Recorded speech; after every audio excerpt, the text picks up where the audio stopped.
Hello everyone, and welcome back to Mr. Night Fear. I know many of you listen to these stories to help you fall asleep. So, before you get settled in, I'd love for you to leave a comment letting me know where you're listening from. And if you're enjoying the episodes, don't forget to like and subscribe to the channel. Now, let's get comfortable, relax, and begin. When I was 15, I was like any other teenager, enjoying my school days and spending time with my family. My father worked in construction, and on weekends, we'd often visit the construction site where he was working. There was a lake nearby, and we would spend hours there, enjoying the peaceful view. It was always a relaxing way to spend our Sundays. One Sunday in August, we had a perfect day by the lake, and later we returned home for dinner outside, soaking in the evening air. But the next morning, I woke up with a high fever. I couldn't go to school. At first, my parents thought it was just a mild illness, but the fever didn't go away. No matter what medicine I took, it wouldn't come down. Days went by, and my fever lingered. Eventually, I started feeling okay during the day, but as soon as the sun began to set, the fever would return, and by midnight, I'd be burning with heat.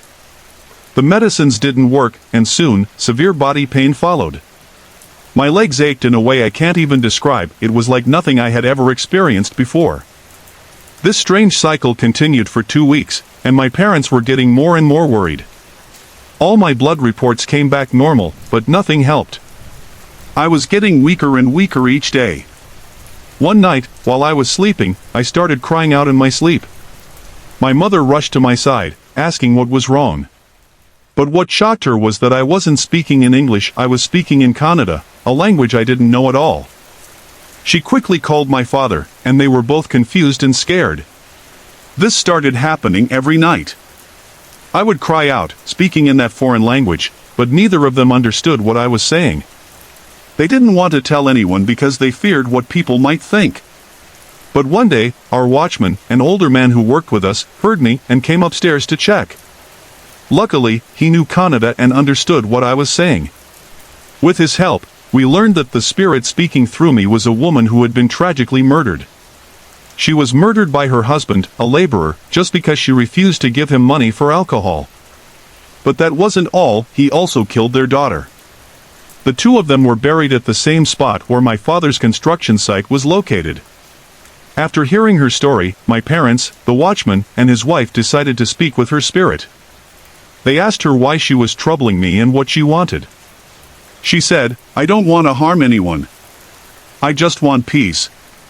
All I ask is that you find the bodies of me and my daughter and give us a proper burial.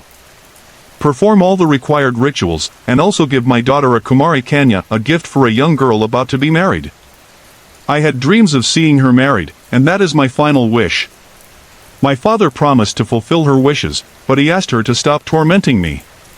He needed some time to do what she requested. The spirit agreed, saying, "I never wanted to hurt anyone.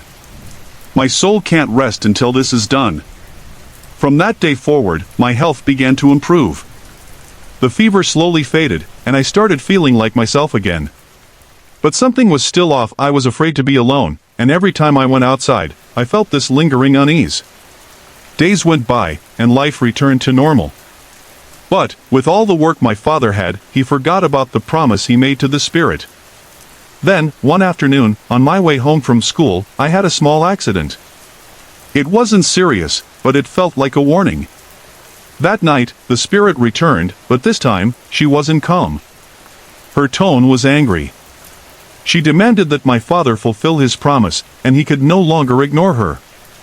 My father and the watchman immediately went to the construction site to perform the rituals. Just as the spirit had said, they found the bodies, only bones remained. They gave the woman and her daughter a proper burial, performed all the rituals, and gave the young girl the Kumari Kanya, a symbolic gift for a bride. By the time they returned, it was late evening. They came to check on my health, and that's when the spirit spoke through me one last time. She said, "Thank you for setting us free. My soul is at peace now." After that, she never spoke again. I never remembered any of it. My parents told me everything later, and it still gives me chills. Over the years, my father has continued to honor the spirit's request by donating food and clothes to young girls in need. It has become an annual tradition for our family, something my father does without fail. Even though the spirit never asked for this to be done every year, my father feels it is something he must do. We still remember that woman and her daughter, and we honor their memory. This experience has made me think about how souls and spirits are sometimes misunderstood. We often hear stories about angry, vengeful spirits, but this one was different. She didn't want revenge. She just wanted peace, for herself and her daughter. And once that peace was achieved, she never troubled me again. Sorry to interrupt. If you're enjoying the story, let me know in the comments and tell me where you're watching from. Don't forget to like and subscribe for more.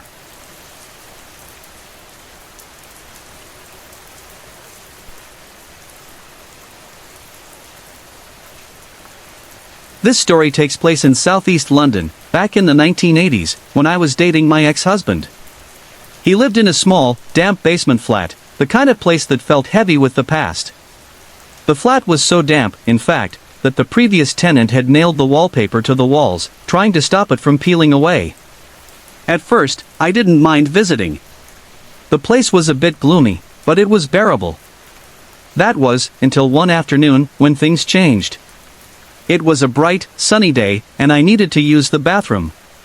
So, I trotted upstairs to the shared bathroom, which, to be honest, was pretty revolting.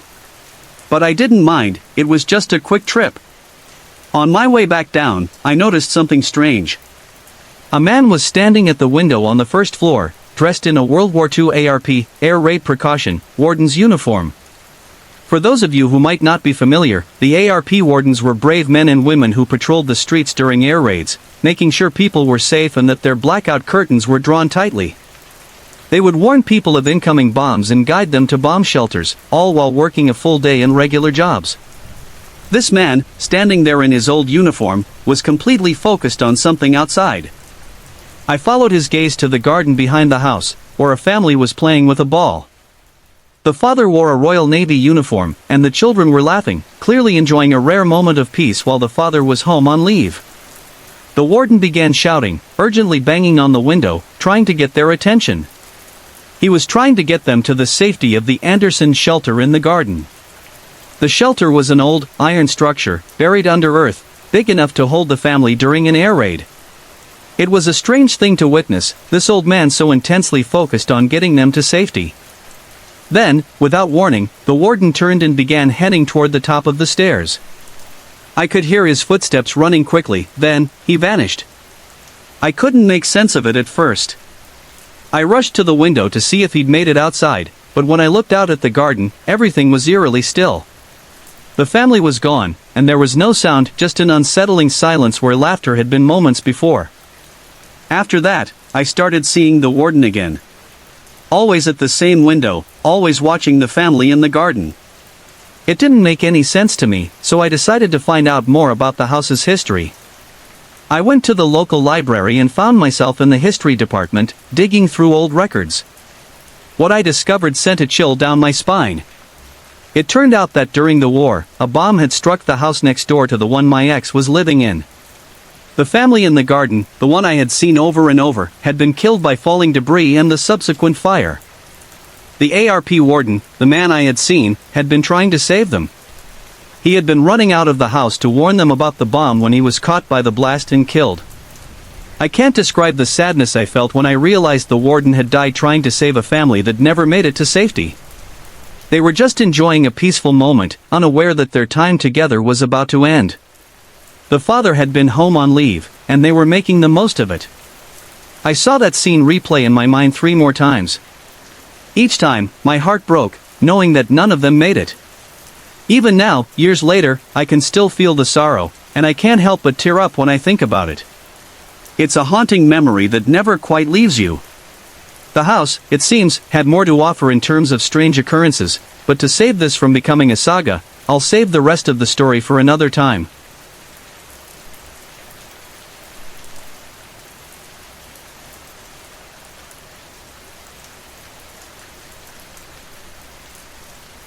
A few days ago, I went camping out of Hokkaido. The heat in the Honshu area, where big cities like Tokyo, Nagoya, and Osaka are, was unbearable, like walking through a furnace. My destination was Gifu, which is known for its mountainous beauty, especially the Hida Takayama area. Even though the region is known for steep terrain, I made my way to a quiet camping spot near a river, hoping to escape the city heat. "Hey, Roy. My friend. I've been waiting for you." A familiar voice called out to me as I approached the campsite. A strong hug followed, and I laughed as I returned it. "Brian. How long has it been? And I thought you'd have a motorbike now, the famous sidecar, right?" Brian was an old friend, one I met years ago in Nagoya. Back then, he was just 24, a bright-eyed Aussie. Now, in his 30s, he was still the same wild spirit, and it hit me, time really flies. He was the one who had introduced me to camping in the first place. We reminisced about the old days as we set up our tents by the riverbank, next to a giant old cherry tree. In April, the riverbank would be covered in a carpet of cherry blossoms, a sight I always dreamed of witnessing myself. But for now, we settled in, lit our stoves, and began catching up. The campsite keeper came by to check on us, giving us a thumbs up. "Looks good," he said, pointing toward the sky. "Rain's coming. Don't go near the river." We looked up at the sky, where a few gray clouds were starting to gather. We figured it might rain, but we weren't sure how bad it would get. Soon enough, the rain started pouring. We packed up quickly, deciding to move to a log house higher up on the site. Just as we were about to leave, the keeper returned, shaking his head. "Don't move yet," he warned, his voice tense. "The river's currents are getting stronger." We nodded, understanding the danger. But then, something strange happened. Through the rain, I saw what looked like a small child standing in the middle of the river. "Hey, Roy," Brian said, his voice sharp, "do you see that kid?" I squinted, trying to make sense of what I was seeing. "I see something, but it's blurry. My eyesight isn't great." Brian shook his head quickly. "We shouldn't talk about him." At the time, I didn't understand why he said that. The child could have been real, right? But I didn't press him. Instead, I rushed to find the keeper and told him about the child in the river. He jumped into his van and sped off toward the riverbank. From a distance, I could see Brian standing still, frozen, staring at something. I called out to him. "Brian! Where did the kid go?" Brian didn't answer. He just stayed there, motionless. The keeper was shouting from a distance, calling for anyone who might be nearby, but there was no response. I turned back to Brian, confused. "What's going on, man? Where's the child?" Brian finally spoke, his voice quiet, almost distant. "The child was here, in the tent with me. But he disappeared the moment you came back." That was the moment everything shifted. The eerie feeling in the air, the strange child that no one else could see, it all became too real. Brian's behavior was unusual. He had always been a little different, but this? This was something else. I remembered what Brian had told me about his past. His mother, a famous Indian fortune teller, had been gifted with strange abilities. After his father left them when Brian was young, they moved to Japan. But after his mother's passing, Brian's abilities seemed to grow stronger. He started seeing and hearing things that others couldn't. And now, standing in the rain-soaked campsite, I wondered if the child in the river had something to do with that. We never did find out who or what that child was. Brian said he'd seen him before, many times, but he refused to talk about it any further. The strange feeling in the air lingered for the rest of our trip, and we never went near the river again. As I sit here now, writing this down, I can't help but wonder about the things Brian might have seen, the things that we can't explain. It's a mystery that still hangs in the back of my mind.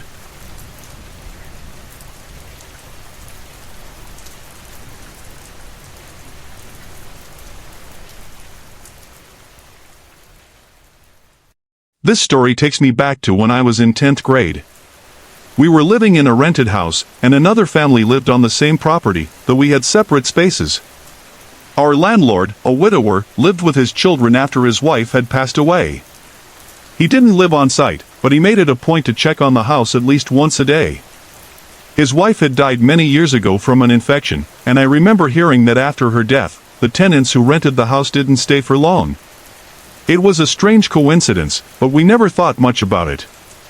The house had been the wife's first home, and we often heard how much she had loved it. Our strange experiences began in 2010 when we brought my grandfather, Dad's father, to live with us. He was getting older and wasn't able to take care of himself anymore. At first, everything seemed fine.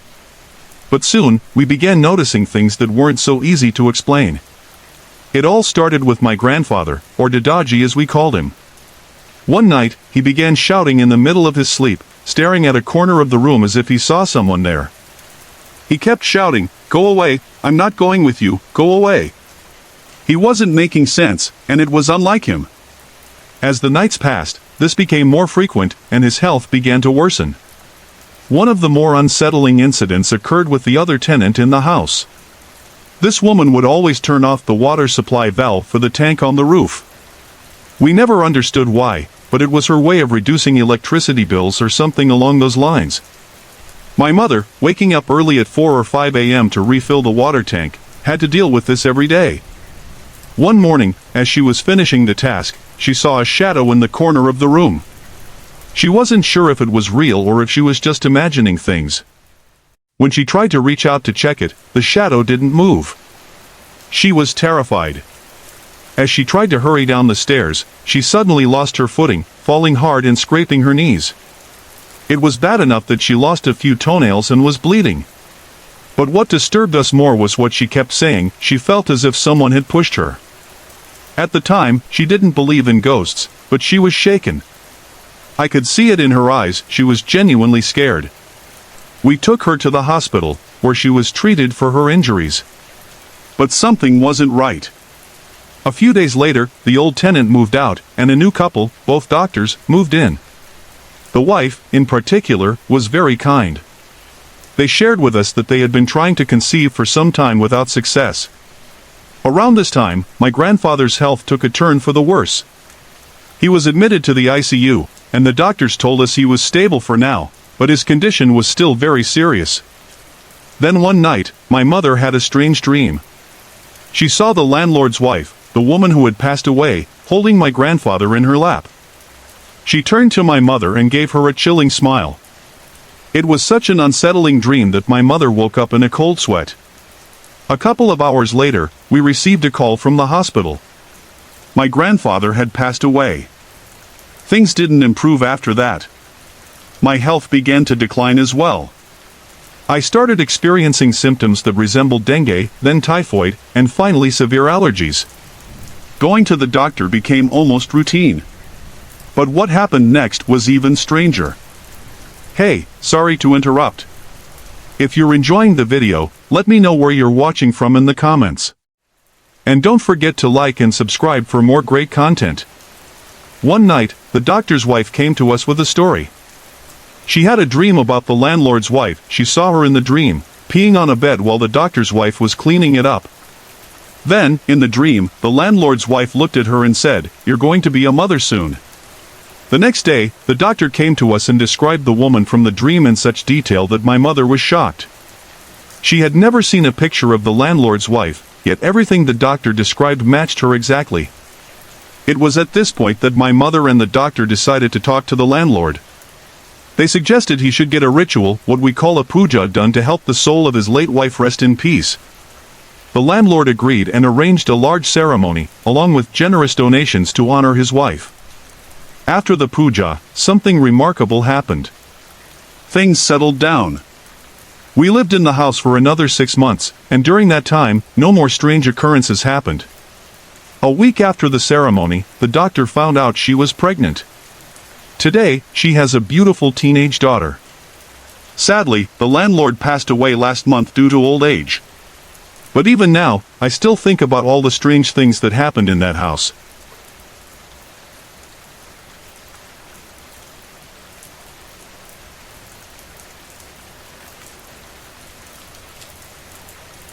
This is my first time sharing this experience, and I've been hesitant for a while. I've had strange things happen to me for as long as I can remember, and I've always wondered what they mean. I thought I'd share this story and hear what others think. I'm open to any thoughts, and no opinion is unwelcome.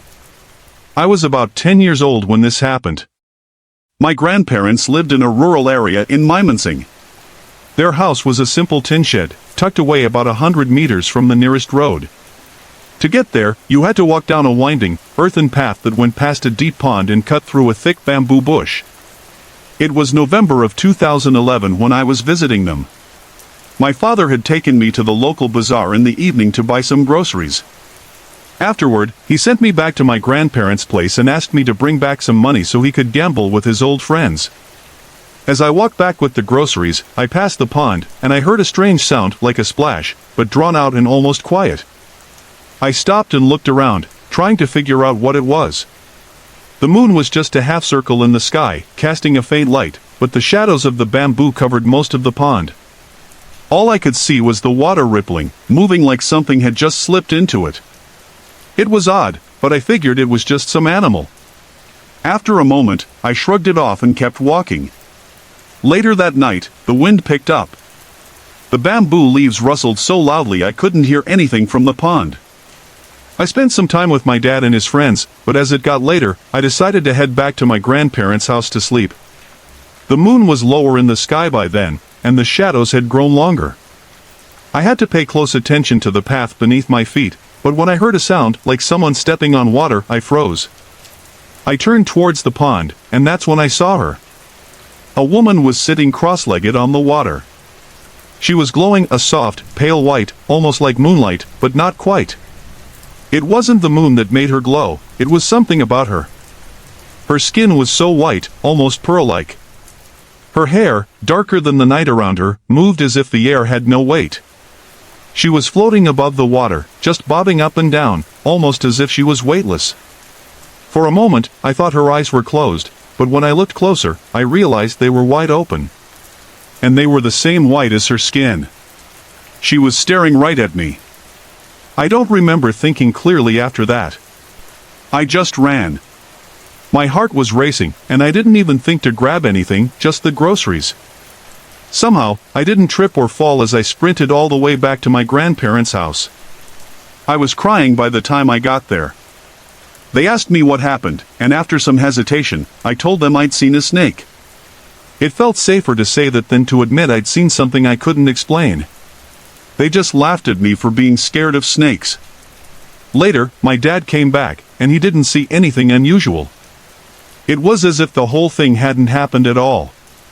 Years went by, and my grandparents eventually decided to drain the pond in 2020. They wanted to fill it in. As they were cleaning it out, they found something strange at the spot where I had seen the woman. An old lock, with a piece of hair tied to it. I don't know if it's connected, but it made me wonder. Sorry to interrupt. If you're enjoying the story, let me know in the comments and tell me where you're watching from. Don't forget to like and subscribe for more.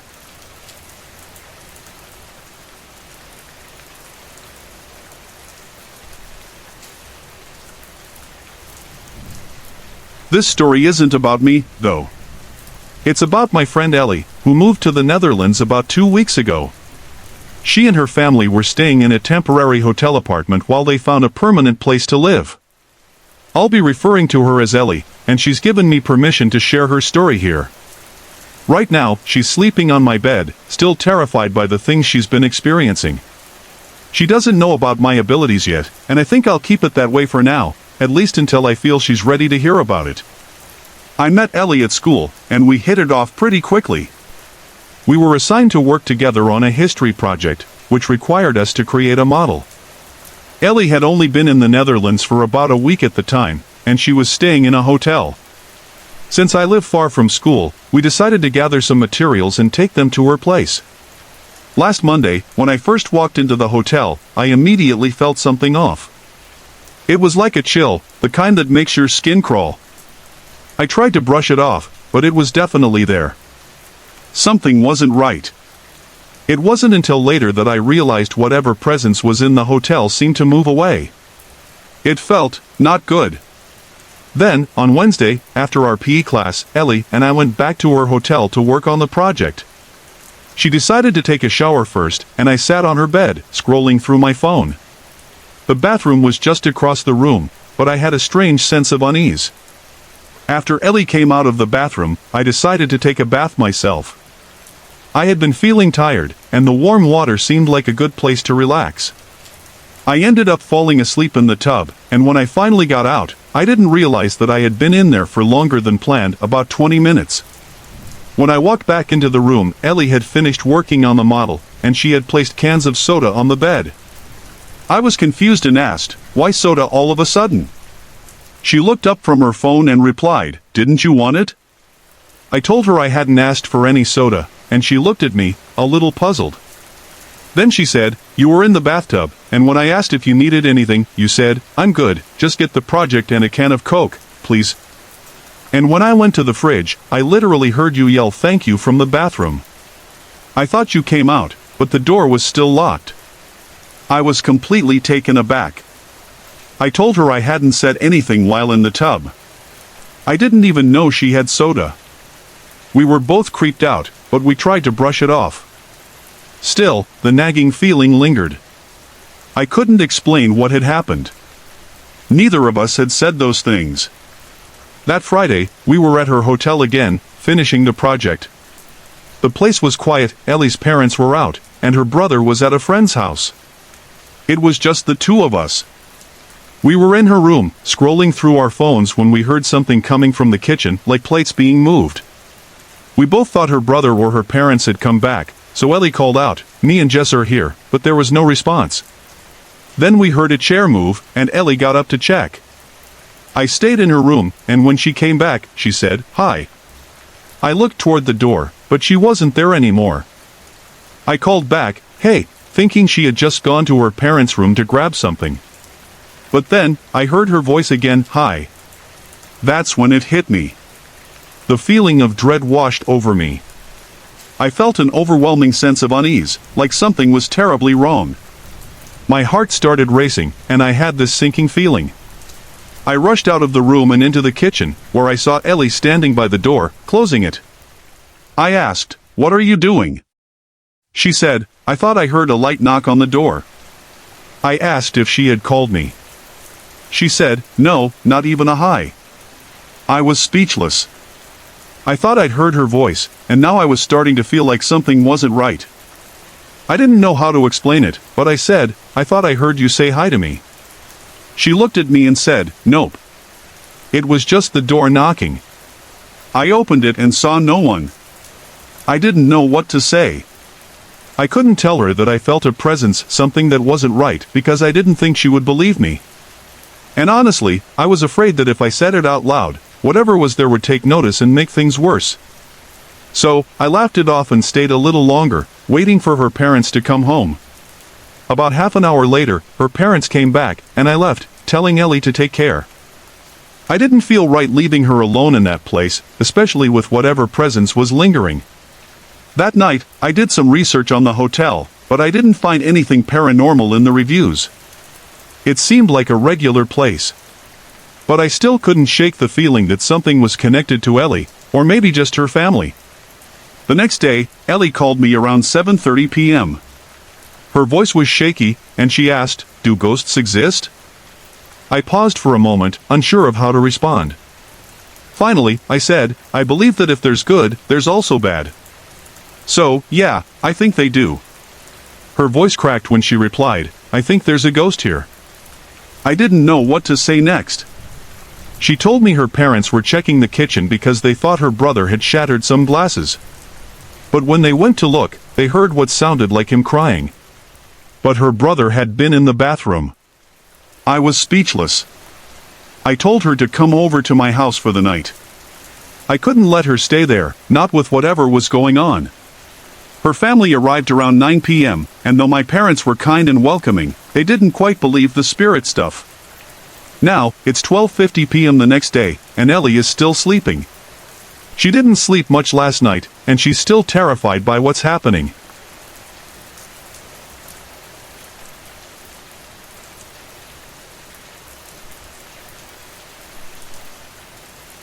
I've always believed in the balance of energies, the good and bad forces that exist around us, coexisting in parallel. Since I was a child, I've had experiences that made me aware of spirits and negative energies, but at the time, I was too naive to truly understand what they meant. It wasn't until later that I began noticing patterns, especially in the dreams I had. I've always felt like they were more than just dreams, almost like messages, warnings about things going on in my life and the lives of those around me.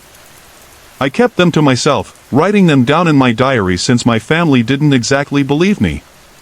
By the time I turned 19, I was working at a call center in Mumbai to support my college tuition. I worked mostly night shifts, which gave me enough time to manage both my studies and job. The company I worked for was reputable, but I'd rather not name it. It was 2019 when I started, and my shifts usually ran from 5:30 p.m. to 2:30 a.m. UK time. It was the last shift of the day, and since it was a UK process, I had to adjust my schedule to meet their time zone. One Friday night, as I was finishing up my shift, it was already past 2:30 a.m.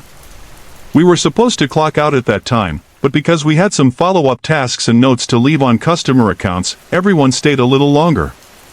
Since it was a reward and recognition (RNR) event, most of the team logged out early to celebrate and go out for the night. By 3 a.m., the office was completely empty except for me.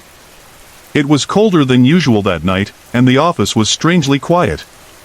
I brushed it off, assuming it was just the air conditioning. It wasn't the first time I had worked late, so I didn't think much of it. I was still new to the job, so I was taking extra time to complete my tasks and updates. At that moment, a man walked up to me. I didn't recognize him, but he asked if I was having any trouble with my work and if I needed help. I smiled and politely said, "No, thanks," as I didn't want anyone to think I was struggling. I was young and a fresher, and the workplace was pretty toxic, so I didn't want to appear like I couldn't handle things on my own. The man nodded and then asked, "When are you logging out?" I told him, as soon as I finished these notes. He seemed to understand and said, "Don't stay up too late. Stress isn't good for your health." I appreciated his concern and went back to my work. After a few more minutes, I finished my tasks, but when I looked around for the man to say goodbye or thank him, I realized he was gone. I figured he must have left after our brief conversation, so I didn't think much more about it. The next day, when I came back to work, I was looking for the man to thank him for his kind words, but I couldn't find him anywhere. I logged into my system, checked my emails, and then, suddenly, a chill ran down my spine. There, in my inbox, was a condolence notice. It was about the same man I had spoken to the night before. His picture was attached, and the notice said he had passed away that very day, by suicide, due to the stress of work. I couldn't believe my eyes. How could this be? I had just spoken to him the night before. He had seemed so alive. I was in complete shock. I immediately went to my team leader, hoping this was some sort of mistake. I told him I had seen the man just hours before his death. My team leader laughed it off, dismissing my claim as nothing more than a hallucination. He told me that the man had never come into work that day. Instead, he had been found dead in his apartment by his wife, sometime in the afternoon.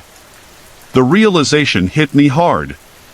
I felt terrible for him, for the pressure he had been under, and for the sudden way in which he had ended his life. It was a tragic and haunting thought that someone I had spoken to the night before was no longer alive. The eerie part was that our conversation seemed so normal, yet there was something about it that felt different, almost otherworldly. I couldn't shake the feeling that there was something more to that interaction than just a simple exchange of words. I made the decision to leave that job soon after. The toxic environment, the pressure, and now the unnerving encounter with the man who had passed away, it all felt like too much. It wasn't just the job anymore, it was the energy in that place, the negative forces that I now realized had been hanging over the employees, especially him. His tragic end confirmed everything I had been avoiding for so long, the presence of something beyond the physical world, something that I couldn't always explain. I still don't know for sure what happened that night. Hey everyone! I put a lot of effort and heart into creating these videos just for you. If you're enjoying the content, I'd love to hear from you. Drop a quick comment below and let me know where you're watching from and what time it is for you right now. Your support means the world to me, and it keeps me motivated to bring more awesome videos your way.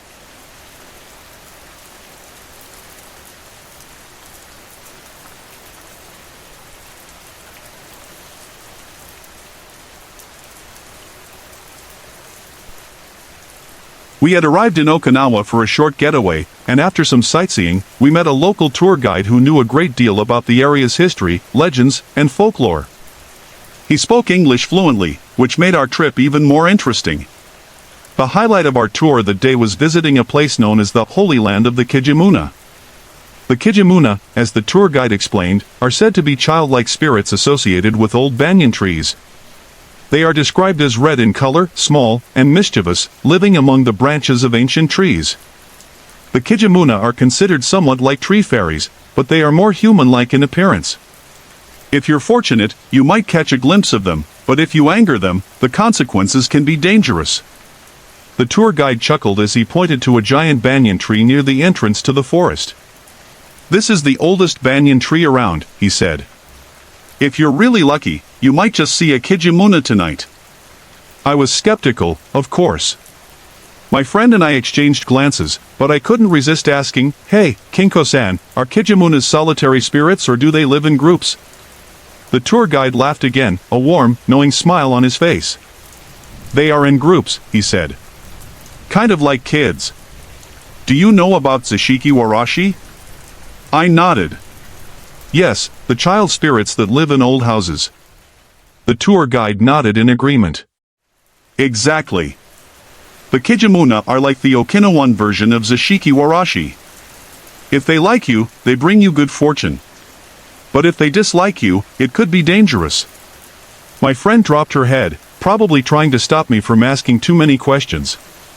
I wasn't particularly interested in local folklore, but something about the way the tour guide talked about them intrigued me. He then offered to share a story about the Kijimuna if we were interested. I wasn't sure what to make of it, but I decided not to push further and just enjoy the evening. Later that night, we stayed in a hotel near the banyan forest. Our room was on the second floor, with a veranda that offered a clear view of the trees. It was a warm, humid night, and I sat inside, checking our flight schedule back to Hokkaido. My friend, on the other hand, stepped out onto the veranda to enjoy the night air. "Ryujin, come here," she called out to me, her voice a mix of excitement and curiosity. I walked over to the veranda and stood next to her. "Good view?" I asked. "Very," she said, "but look over there. Do you see that tallest banyan tree?" I followed her gaze. "Yeah, I see it. But, is it moving?" I asked, squinting at the tree. There was no wind, yet the tree seemed to sway, as if someone were climbing it. I looked closer. "Maybe it's a forest ranger?" I suggested. But my friend quickly shot that down. "There's no such job in Japan," she said firmly. She was right. The idea of a ranger or any person being out there didn't make sense. There were no houses around, just our hotel and the forest. I shrugged. Maybe it's a wild animal or something. But the more I thought about it, the stranger it seemed. The tree moved in a way that couldn't be explained by any natural cause. "It's really hot tonight, though. Maybe we should close the window," I said, trying to brush off the odd feeling that lingered. We both eventually went to bed, but that wasn't the end of it. Around midnight, we were both startled awake by the sound of footsteps outside our room. I stayed in bed, unsure of what was going on, but my friend insisted I check it out. "Stay in the room," I told her, "I'll go see who it is." I stepped out onto the veranda and immediately heard something that made my blood run cold: Japanese nursery songs. The soft, childlike melody echoed from somewhere in the darkness, followed by faint crying noises that sounded eerily similar to wild cats. My heart raced. Could it be wild cats? But the nursery song, that didn't make sense. It was as though a group of children were singing in the middle of the night. I stood there, frozen, listening. The crying noise persisted, and the eerie song seemed to drift in and out of the night. My mind raced. Who could be singing at this hour? And why? There were no children in the hotel, and the tour guide had mentioned that families rarely stayed there. The next morning, I decided to ask the tour guide about it. I told him about hearing the nursery song and the strange crying sounds. He seemed a little uneasy at my story but answered without hesitation, "Well, sometimes people from outside Okinawa come here at night for night tours in the forest. But they need experienced guides, or it can be dangerous. I'll call the city's security team to check on it, don't worry. I was skeptical. Night tours? In a banyan forest? I questioned. It didn't seem like something tourists would do, especially without proper guides. The more I thought about it, the more questions I had. Who could have been singing the nursery song in the dead of night? And those footsteps, were they from someone or something else? We decided to go back to the forest the next morning to look for any strange footprints or signs of activity. But when we searched, we found nothing. The ground was undisturbed, and there was no trace of anyone or anything unusual. To this day, I can't explain what happened that night. Was it just an urban legend come to life?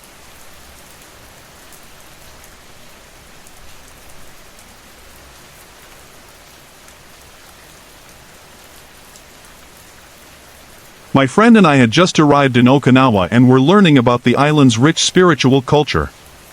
I wasn't too familiar with the concept of a yuta, so when my friend casually mentioned them, I was intrigued but also skeptical. Was she like a priest? A healer? Or perhaps something out of a folklore story? My friend explained that yutas are people with spiritual gifts, trained to work with the unseen forces around them. When we met the yuta, she greeted us with a calm, almost otherworldly presence. She was soft-spoken, her voice gentle but firm, as if she had spent years listening to a different kind of language, the language of spirits and ancestors. As we exchanged pleasantries, she suddenly paused, looking at me with an intense gaze. "Is your father living far away?" she asked, her eyes searching my face as if she could see something I couldn't. I was taken aback. "Yes," I replied, unsure how she could know that. "He lives in another country." The yuta continued, "I see that he still loves his mother very much." I didn't know how to respond. I nodded quietly, thinking of my grandmother, who had passed away many years ago. She had been a strong influence on my father, and even though she was gone, he still talked about her often. "Indeed," I said slowly, "but how do you know?" At that moment, my friend gave me a slight push, urging me to watch my tone. But something about the yuta intrigued me, and I couldn't shake the feeling that there was more to this encounter than just a casual conversation. I couldn't help but ask, "Why is that? How do you know about my family?"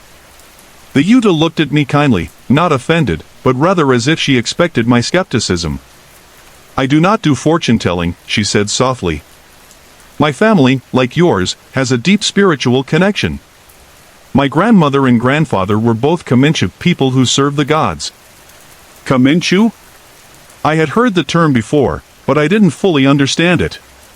The yuta explained that Kaminchu were people deeply connected to the divine, acting as intermediaries between humans and the spirits.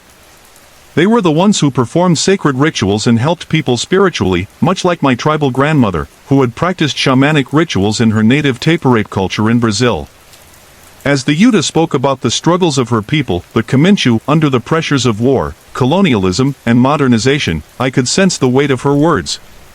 She explained how, during the era when the Ryukyu Islands were annexed by Japan, many traditional spiritual practices were banned, making it difficult for people to preserve their culture. The wars and the influx of foreign powers also disrupted the spiritual balance of the land. I felt a strange sense of connection, hearing her speak about the history of spiritual persecution and the effort to keep these traditions alive. I thought about my grandmother's own struggles to preserve her tribal ways in a world that was increasingly dismissive of indigenous beliefs. The yuta then shared a story about her own spiritual practice, revealing that, like me, she had experienced the presence of beings from the spirit world. These spirits, she said, were often talkative, and sometimes, they would reveal things that were difficult to understand. Her words were cryptic, yet calming, almost as if she had spent a lifetime learning to live alongside these entities, to understand them in ways that others could not. As the conversation shifted, the yuta turned her attention back to my family. She said, "You are being protected throughout your life, and the beings around you are talkative. Your father still loves his mother very much, and this affects your life in ways you may not yet understand." She paused, then added, "Pray to your grandmother. Tell her that your father still loves her. Let your father know that you have prayed and told your grandmother that he still loves her. This will help him resolve some of the issues he is facing." The simplicity of her words struck me. It felt like a spiritual prescription, a way to heal the emotional distance between my father and his late mother, a way to bring peace to a part of his life that had been unresolved for so long. I wasn't sure if I believed in the supernatural, but I did know that this simple act of prayer could help heal something deeper in my father's heart. That night, I called my father. It was a difficult conversation, but I shared the message from the Utah with him. I told him, "Dad, I've been told that you still love Grandma, and I just wanted to tell you that. I prayed for you, and I let her know that you still love her." There was a long silence on the other end of the phone. Then my father spoke, his voice breaking slightly. "Thank you for telling me that, son. I never told her that. Before she passed, we had a terrible argument, and I said things I didn't mean. The last thing I told her was, 'Thank you for all the love, but today, this love is finished. I'm done loving you, Mother.'" He paused, his voice softening. I never forgave myself for that. I could hear the emotion in his voice, and for the first time in a long while, I felt like we were connecting on a deeper level. It wasn't just about the past, it was about healing the wounds that had been festering for years. The next day, I received a surprising update from my sister in Brazil. She told me that my father seemed different. He had become brighter, happier, more jolly.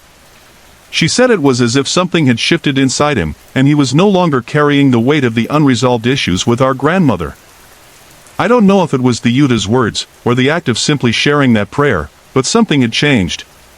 Whether it was spiritual or psychological, I'll never fully understand. But I do know that I had learned something invaluable, that sometimes, healing doesn't come in the form of logical answers or scientific explanations.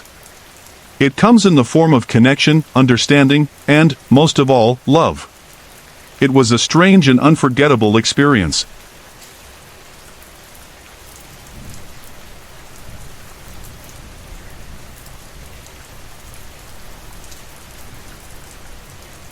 When my son Ari was just 3 years old, he started noticing things I couldn't see. These weren't typical childhood imaginings. Ari is a spiritual, intuitive child, much like myself. One evening in our brownstone in Brooklyn, he was struggling to fall asleep, looking intently at a spot in the room as though someone were standing there. Curious, I asked, "Ari, what are you looking at?" With wide eyes, he replied, "Old Grandma is here." Confused, I said, "Do you mean Grandma?" He shook his head. "No, old Grandma. She's wearing black and white. She visits me sometimes." A chill ran through me, not out of fear but because I instinctively knew he was seeing a spirit. I've always believed in ghosts and spirits, even though I've never seen one myself. Ari, however, seemed to have inherited my intuitive nature, and this old grandma wasn't just a figment of his imagination. Around that same time, I started noticing strange occurrences in the house. It wasn't just Ari seeing things. Objects would fall randomly, often breaking. I remember one incident vividly. A pile of papers sat neatly on the kitchen table, with a mug resting securely on top. Out of nowhere, the mug tumbled to the ground and shattered. It didn't make sense. It hadn't been near the edge or in a precarious spot. Then there were the doors to my office. They had a peculiar habit of slamming shut, often late in the evening.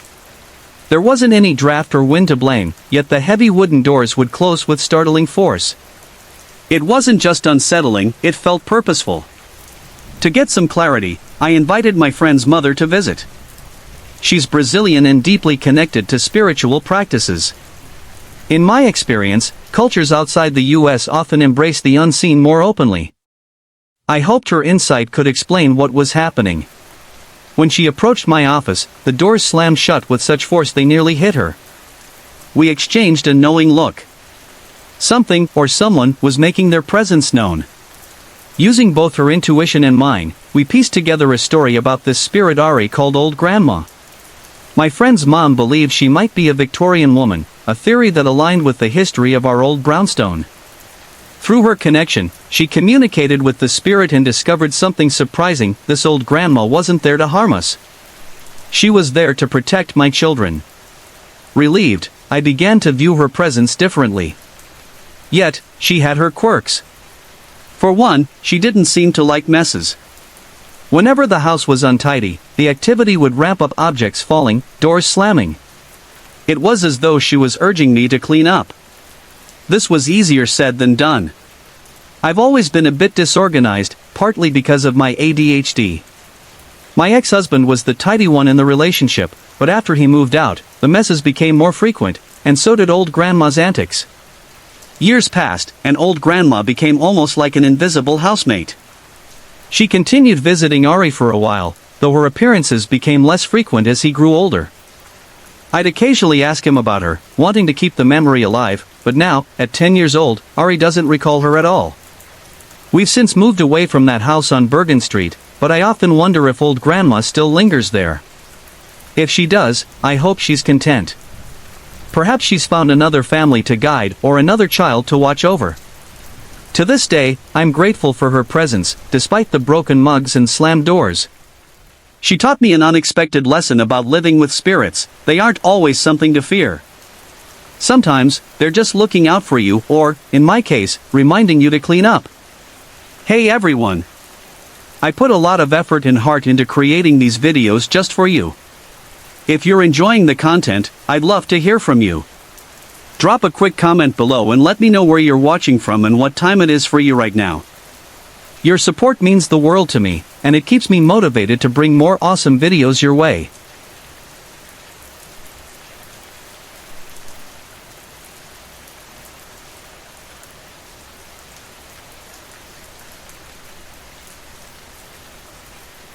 I woke up feeling groggy, as if I'd just drifted out of a dream.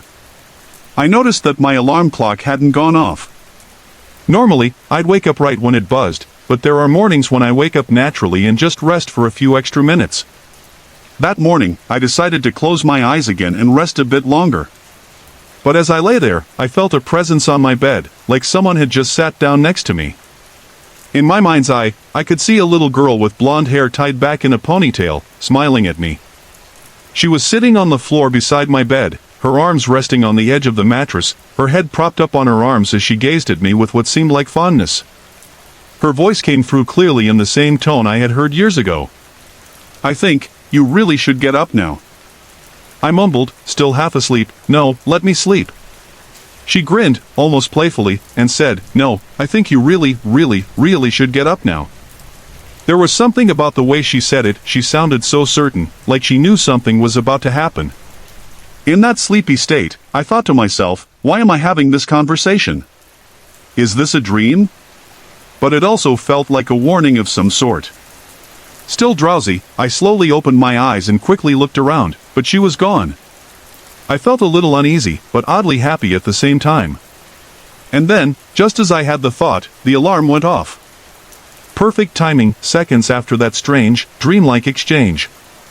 For a while that morning, I couldn't decide if it had been my imagination or some daydream, but I couldn't help but appreciate how she woke me up just before the alarm went off. Now, as I'm writing this, I realize something. The side of my bed has an impression, like something or someone has been sitting there regularly. The bed feels a little lopsided, as if someone has been resting on that side for a long time. It's strange, but it makes me wonder about that little girl's presence. Maybe she's been there longer than I thought. A few months later, during early spring, I woke up one morning to the sound of someone in the bathroom.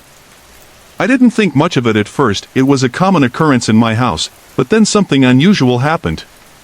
I was drifting back to sleep when I found myself dreaming. In the dream, I was an archaeologist, digging through old ruins. As I sifted through the dirt, I found small pieces of paper, each marked with strange writing. To my surprise, I saw my own name appear on one of the papers. Just as I took note of it, I heard my name being called. Over and over again, my name echoed, like someone was trying to wake me up. Realizing it was more than just a dream, I struggled to wake myself up, feeling the need to look around. I opened my eyes. The room was still dark, and no one was there. Yet I could still hear the sound of water running in the bathroom shower, the water splashing as if someone were inside. It was bizarre. I'd had similar experiences before, where someone was trying to wake me up, but there was no one there this time. Still, I laid back down, trying to shake off the strange feeling. Then, suddenly, I heard it. "Jack!" A man's voice, loud and clear, right in my ear. It startled me to my core. My heart began racing, and I was suddenly gripped by fear. That fear quickly turned to anger as I called out the names of people I lived with, but no one answered. I looked toward my bedroom door, still hearing the shower running in the background, which gave me a small sense of comfort. They hadn't heard me, so I assumed they were still asleep. I tried to settle down again, wide awake now, but the man's voice, lingered in my mind. It was strange and unsettling. The way it had called my name was so commanding, almost as if it was trying to force me awake. I never wanted to experience that again. It felt wrong, like an intrusion.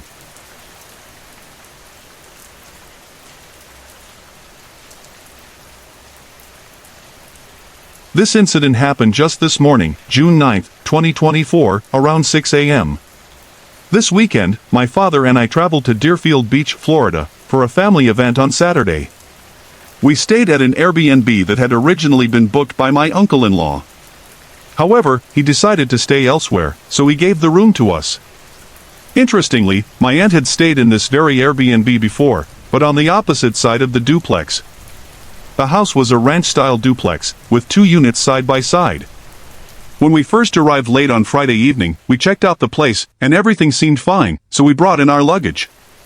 The house had an open-plan layout. You walk in through the front door, and you're immediately in the living room, with the kitchen area just beyond it.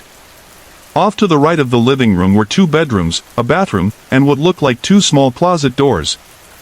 One of the bedrooms was at the end of the hallway on the right, and the other was across from it on the left. The bathroom was on the left side of the hall, and next to it was the other bedroom I mentioned earlier. The bathroom and one of the bedrooms had a door between them, so you could walk right through from one to the other. These details will be important later. I chose the smallest bedroom, which was located at the back of the house. It was farther past the kitchen area, next to the door leading to the backyard, and had a window that looked directly out onto the yard. There was a jacuzzi and a small patio in the backyard, but we never used them during our stay. My dad initially picked the front bedroom on the left, but he wasn't comfortable with the bed, so he decided to sleep on one of the long couches in the living room. Aside from that, everything was pretty calm during our stay, and nothing seemed unusual. After the family event on Saturday, my father and I went out to a restaurant and then returned to the Airbnb later that night. It was after 10 p.m. when we got back, but my dad mentioned that one of my uncles and his daughter were coming over to visit for a bit. By then, I was so exhausted that I basically fell asleep instantly and didn't even get to see them when they arrived. I woke up sometime between 4 and 5 a.m. and laid in bed for a while, scrolling through my phone. After about an hour, I needed to use the bathroom. I got up and walked through the kitchen area, where I noticed that my dad was still fast asleep on the couch, snoring loudly. I did my business, then went back to my room and resumed browsing my phone. I didn't hear anything or notice any sign that my dad had gotten up. About an hour later, I needed to use the bathroom again. As I walked out of my room and into the kitchen, I noticed a light was on in one of the bedrooms. At first, I thought I had left the bathroom light on, but when I turned the corner, I saw that the light was on in the back bedroom. I was immediately taken aback. My father was still on the couch, snoring loudly as he slept deeply. I knew for a fact that he hadn't gotten up, so I was confused. I also remembered that my uncle and his daughter had visited last night, so I thought maybe they had stayed overnight. But when I looked into the room where the light was on, as well as the one across from it, no one was there. At this point, I had my phone in hand, so I decided to record a quick video of the situation to document it. Still feeling uneasy, I tried to wake my dad up. I hated to disturb him since he was in such a deep sleep, but I just had to know why the light was on. As I tapped him lightly on the hand, I thought I heard a faint humming sound coming from the back bedroom, almost like a female voice. It startled me, and I briefly considered the possibility that I was just on edge. But the eerie hum, combined with the strange chill in the air, made me uneasy. I've experienced this cold feeling before, so I was familiar with it. The AC was running, but this was different. It was almost as if something in the atmosphere had changed. My dad finally woke up, and I asked him, "Hey, Dad, I didn't mean to wake you, but why is that light on in the room?" He was still half asleep and suggested that maybe he had gotten up and left the light on by accident. But I knew for a fact that he hadn't been up recently. If he had gotten up, I would have heard him moving around. This place had tile floors, and it was an open plan layout, so there wasn't much space to move around without being noticed. I walked over to the room to turn off the light, but when I tried to use the two pad switches near the door, neither of them worked. That was when I noticed a remote control for the light and fan, so I used that to turn off the light. That made the situation even stranger. I was feeling thoroughly weirded out at this point, but I tried to push it from my mind. By now, it was almost daybreak, and the first light of morning was starting to peek through the windows. I went back to my room, trying to ignore the unease that had settled in. I eventually got sleepy again and dozed off. When I woke up a couple of hours later, I went to check the house again. The cold sensation was still there, and my dad was still asleep. He eventually woke up, went to the bathroom, and took a shower. Afterward, we greeted each other, and I started to tell him about what happened during the night. That's when I noticed that the cold sensation had finally disappeared.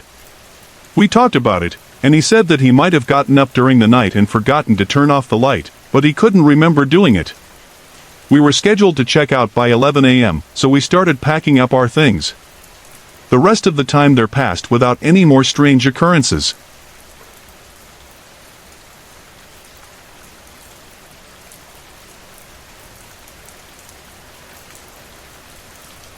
This happened back in June 2021, during the height of summer. My girlfriend and I had planned a trip to Himachal Pradesh, traveling from Chandigarh to Dharamshala, Palampur, and Burbilling. We've always had a soft spot for Himachal Pradesh Tourism Development Corporation, HPTDC, hotels. They're run by the government, but their hospitality is second to none, and the food is always delicious. Most of these hotels are housed in British-era buildings that were once used as vacation spots by the British during India's colonial past. Our stays in Dharamshala and Burbilling were peaceful, but our time in Palampur was unforgettable for a different reason. We had booked a room at Hotel Tea Bud for one night. It's located in the midst of Palampur's beautiful tea gardens, a perfect spot for a vacation during the day. But come nighttime, the atmosphere changes. We checked in around 2 p.m., dropped off our bags, had lunch at the hotel restaurant, and spent the rest of the afternoon exploring nearby attractions, including a church built in the 1850s. As evening approached, we returned to our room, and that's when things took a strange turn. We started hearing noises coming from the room next door, loud sounds like furniture being moved around. It wasn't just furniture being shifted, it sounded like a whole crowd of people talking and coordinating the movement of furniture. The noise was so overwhelming that I decided to open the door and politely ask them to keep it down. When I stepped out into the hallway, I was surprised to find it completely empty. No one was there, and the hallway was silent, bathed in darkness. At the time, I didn't think too much about it. We headed to the balcony, opened a bottle of gin, and ordered a few lemonades from the restaurant. After a couple of drinks, we decided to go downstairs for dinner. If I hadn't mentioned it earlier, we were staying on the top floor, room 301, which was a corner room. It was quiet and private, with a staircase on one side and other rooms on the other. After dinner, we took a walk in the hotel's garden, hoping to digest our meal before heading to bed. The garden had long rows of tables set up like a conference layout, with metal chairs around them, all painted white. As we walked past the tables, it sounded like there were people sitting there, chatting over dinner, even though no one was around. It felt odd but not unsettling. During our walk, a hotel staff member approached us and politely asked us not to wander too far in the garden at that hour for safety reasons. Again, we thought nothing of it and made our way back to our room. As we returned to the hotel, the noises from the room next door grew louder. The sounds of furniture being moved, knocks on the walls, and even vibrations that made the chandelier in our room sway, it all felt very strange. Then, our bedroom door knocked. When I called out to ask who it was, there was no response. After a while, I called the restaurant to ask for some drinking water. Again, the door knocked. When I opened it, no one was there. This happened at least 5 times between my phone call and the delivery of the water. I mentioned the strange noises to the hotel staff member who brought the water, and he promised to look into it before leaving quickly. Hey, sorry to interrupt. If you're enjoying the video, let me know where you're watching from in the comments. And don't forget to like and subscribe for more great content. The noises continued through the night, and we had trouble sleeping. The next morning, the sounds returned, loud talking and furniture being moved again. I opened the door, but as expected, there was no one in sight. At that point, I tried to stay calm. I didn't want to show my girlfriend that I was unsettled because I knew that might make things worse for both of us. I kept my peace and did my best to ignore the odd occurrences. When it was time to check out, my girlfriend insisted that I ask the hotel manager about all the noise we'd heard. Reluctantly, I did. As I made the payment at the front desk, I asked the manager why there was so much noise the previous night. He replied, "Since you're a couple, we gave you the top floor corner room to ensure privacy. We didn't want you to be disturbed or disturb anyone else." We smiled politely and told him that we couldn't sleep at all because of the constant noise, the sounds of people talking and furniture moving. At that moment, the hotel staff around the reception exchanged quick glances. The manager then said, "Actually, the room next to yours was empty, and there were no guests on the entire floor." That's when we looked at each other in disbelief, realizing the strange events of the previous night couldn't be explained away. We checked out, left the hotel, and drove to Burbilling. We spent the entire day resting there, exhausted from the restless night before. This experience is something I'll never forget. It left me with so many questions.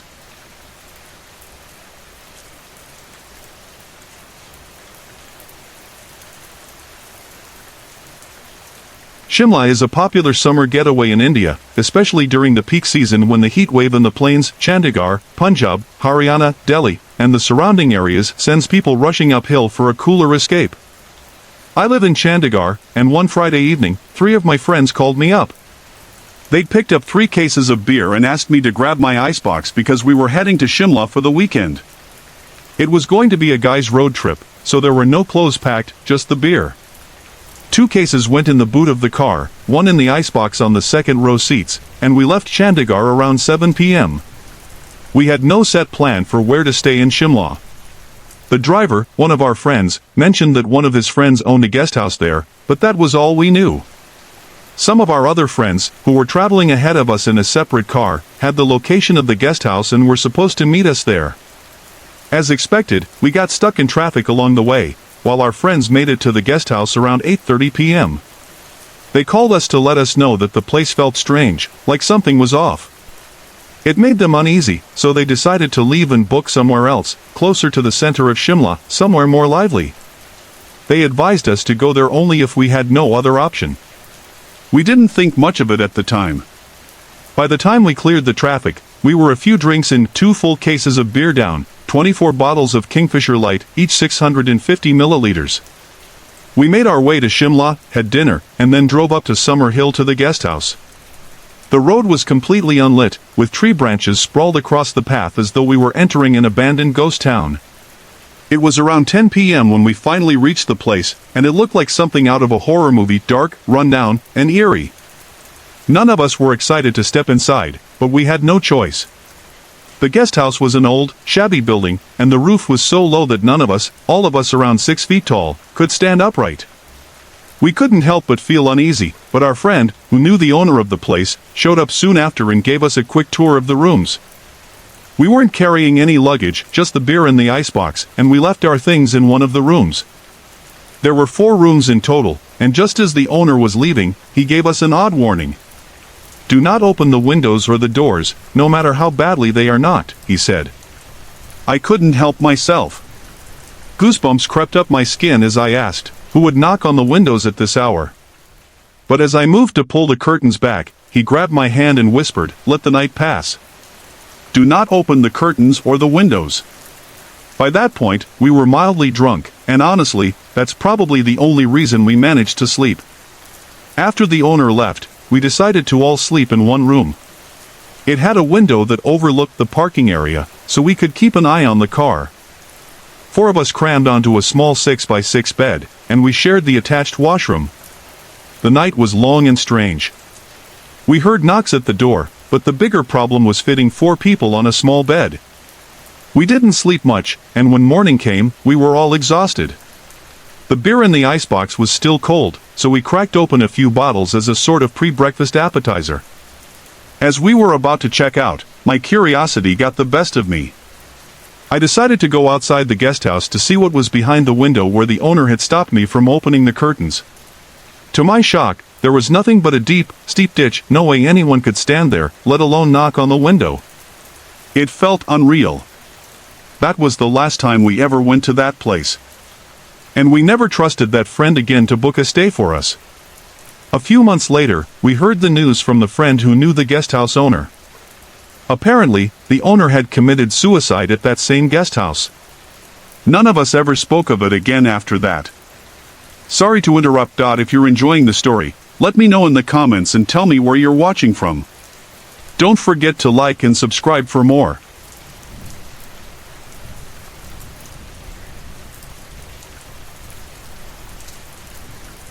This happened when I was much younger, around 6 or 7 years old.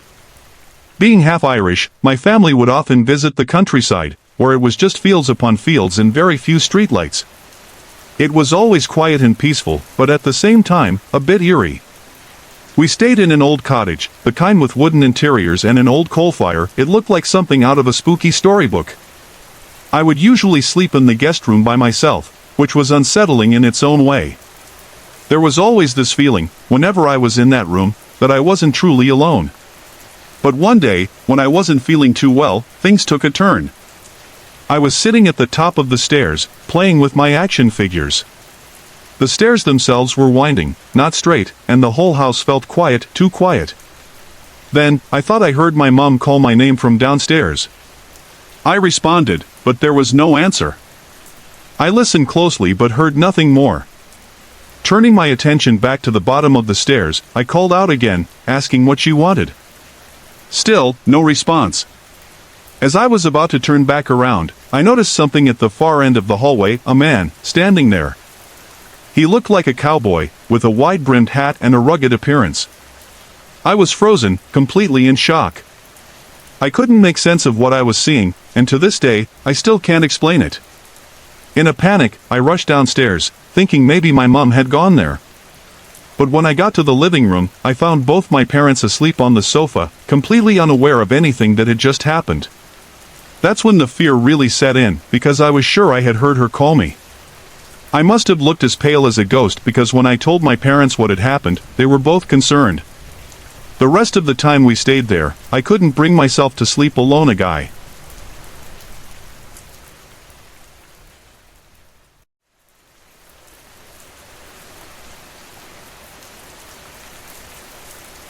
This happened when I was much younger, around 6 or 7 years old.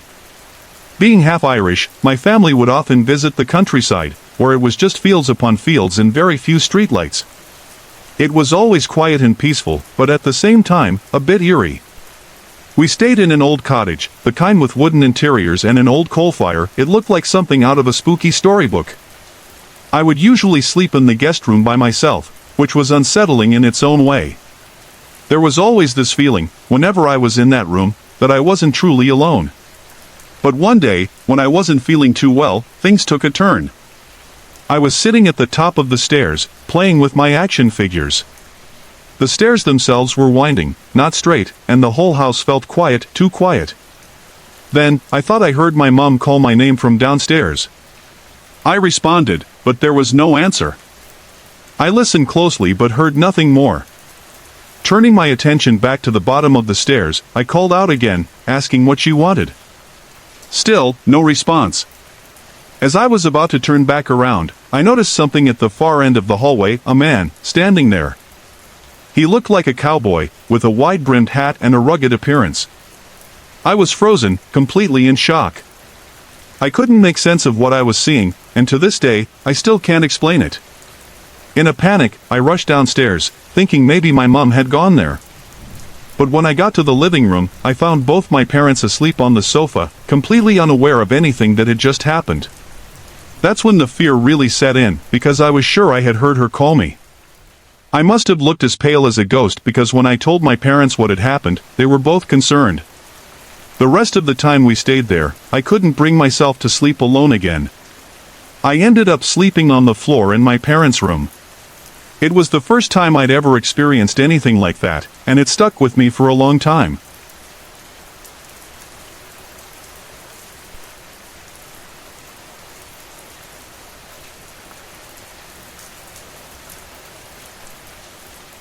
This story comes from my late uncle, whom I'll call Sean. He was my mother's younger brother, and in '94, while I was back in Ireland, he shared this with me. It's one of those stories that sticks with you. Sean was born in Northern Ireland, in Ulster, or as it's known in Irish, Uliad. He was a deeply religious man, very Catholic, and prayed all his life. He'd always wanted to become a priest. In another world, perhaps, he would have made a fine one. But my grandfather, being a man of strong opinions, wasn't keen on the idea. Instead, he taught Sean a trade. Sean became a glazier, following in the footsteps of others in our family, who were working-class Catholics. In those days, the Protestants wouldn't hire Catholics, so my grandfather made sure they had solid skills to fall back on. But this story is about a time in Sean's youth when he ran away from home. He was about 15 years old, rebellious, and determined to become a priest, despite his father's objections. Rather than join a circus or set out for adventure in some other direction, he chose the priesthood, a decision that, for reasons only he knew, seemed to pull him towards the Free State, what we now call the Republic of Ireland. One cold, rainy night in the 1930s, Sean found himself stranded on a dark, lonely back road in the middle of nowhere. There were boglands all around, and the towering ridges of dark mountains loomed overhead. The rain was light but persistent, drifting across the moor as he trudged along. As he walked, he spotted a building in the distance, a silhouette against the night. It turned out to be an old, abandoned church.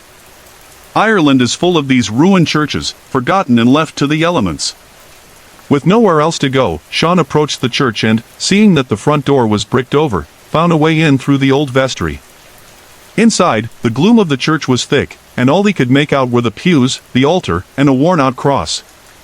It wasn't much of a refuge, but with little food or warmth, it was his only option for the night. He lay down in one of the pews and tried to get some sleep. But around 2 in the morning, something woke him. He heard a voice, a quiet, rhythmic murmur, like someone praying the rosary. Slowly, Sean sat up, straining his eyes to see in the dim light. There, kneeling before the altar, was a young priest.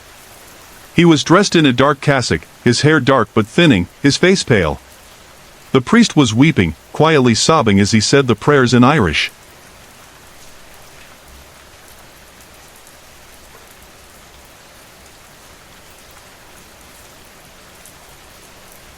I woke up around 12:40 or 1 a.m. It was unusually warm, and now that I think about it, I'm not sure why I woke up at all. But I did.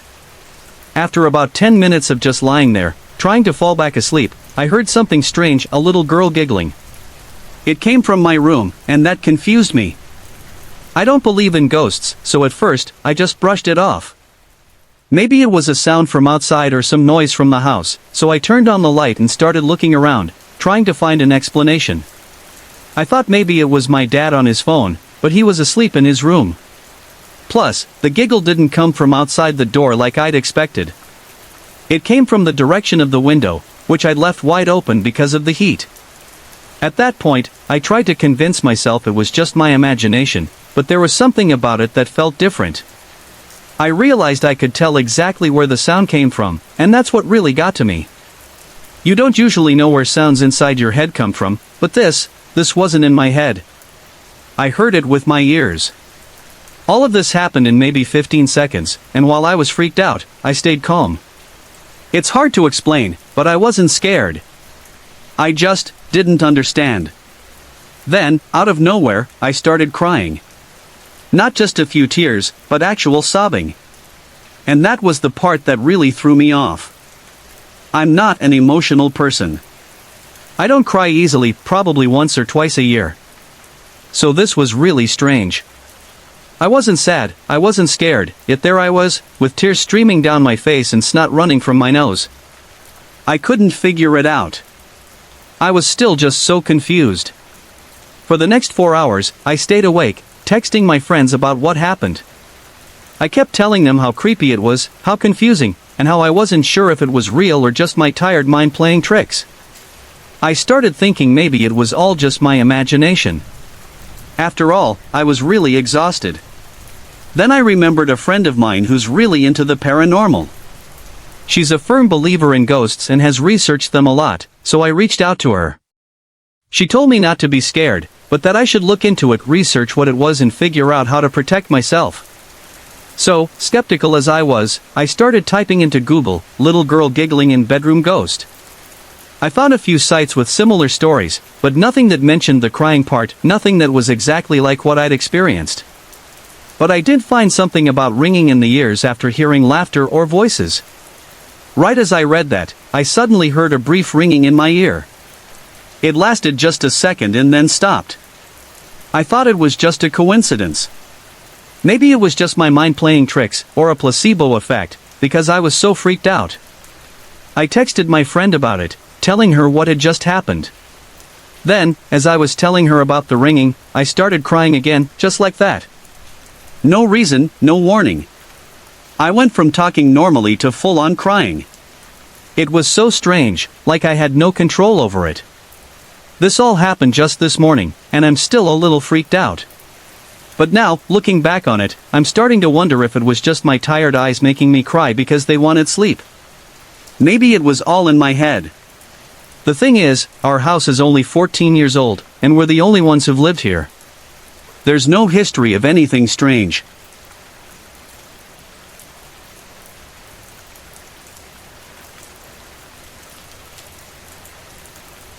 It all started when my daughter was around 12 years old. She had bought a CD and left it on her bed. Later that day, she came to me, upset, saying it was gone. I figured it must have fallen somewhere, so I went to look for it, checking under the bed and along the sides. She insisted it couldn't have fallen, though, because it had been placed right in the middle of the bed. I knelt down to check under the bed again, and in frustration, I said loudly, "Okay, whoever took it, put it back, please," laughing it off. But then, something strange happened. Out of nowhere, a small ornamental doll, no bigger than 2 or 3 inches, fell from a shelf about 3 feet away from me and hit me on the head. The doll had been sitting on that shelf for years, never touched, so I found it odd that it fell. We both froze for a moment, shocked by how it had just dropped. It should have hit the floor, not come flying towards me. Then, almost immediately, there was a loud bang from another room. We ran to check, but there was nothing there. That was the first thing that happened, but there were a few other little oddities that followed, which I didn't really pay much attention to at the time. Then, sometime around Christmas, my daughter got a small laptop. After Christmas dinner, she went upstairs to get it, only to find the screen completely smashed. No one had been upstairs while she was downstairs. I told her it was probably a faulty laptop, and we let it go, though I didn't really have an explanation for it. A little while later, I went to her room one morning to make the bed. As I walked in, a pair of her spectacles suddenly flew off a shelf past me and landed several feet away on the floor.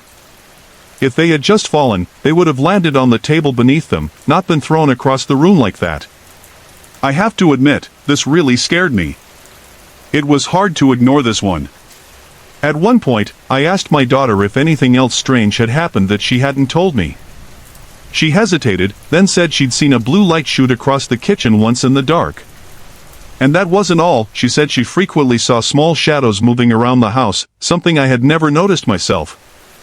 I was shocked to hear this. Then came Halloween night. We had been listening to ghost stories on the radio and watching them on TV, just like many people do. We all went to bed around 1:30 a.m., but while I was lying in my bedroom, I suddenly heard my daughter scream. I called to her, but she said everything was fine. A few seconds later, she ran into my room, half-dressed and visibly frightened, saying that a hairband she had left on her bed was moving. She claimed she had seen it move 2 or 3 times. I tried to reassure her, telling her it was probably just her imagination, especially after all the ghost stories we had been hearing. But she was adamant that the hairband had moved. I went into her room to check it out for myself, and as I stood there, I saw it, the hairband, which was about 12 inches in an oval shape, moved twice right in front of me. I was completely stunned. There was no explanation for it. I was scared, and so was she. It was the first time she had been really frightened by anything, and she ended up sleeping in our room that night. After that, she went back to her room, but the strange occurrences didn't stop. She continued seeing small shadows, and sometimes she would look at me when she saw something but never say anything. This went on for about 2 or 3 years, but eventually, it all just stopped. There was no more strange activity that I noticed. At the time, we were living in a house that was only about 4 years old. There were plenty of other houses nearby, so I don't think it was anything to do with the house itself. It's been 10 years now, and as far as I know, nothing strange has happened since then.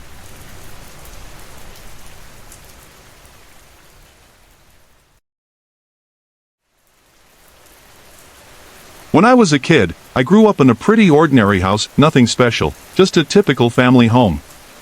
There was no history of tragedy or anything unusual. In fact, we were only the second family to live there, and the previous owners had never reported anything strange. But there was one thing that always bothered me. I didn't like being left alone in the sitting room. It wasn't that I was scared of the room itself, it was just this one corner. The far right corner, right at the bottom. It was hard to explain, but there was something off about it.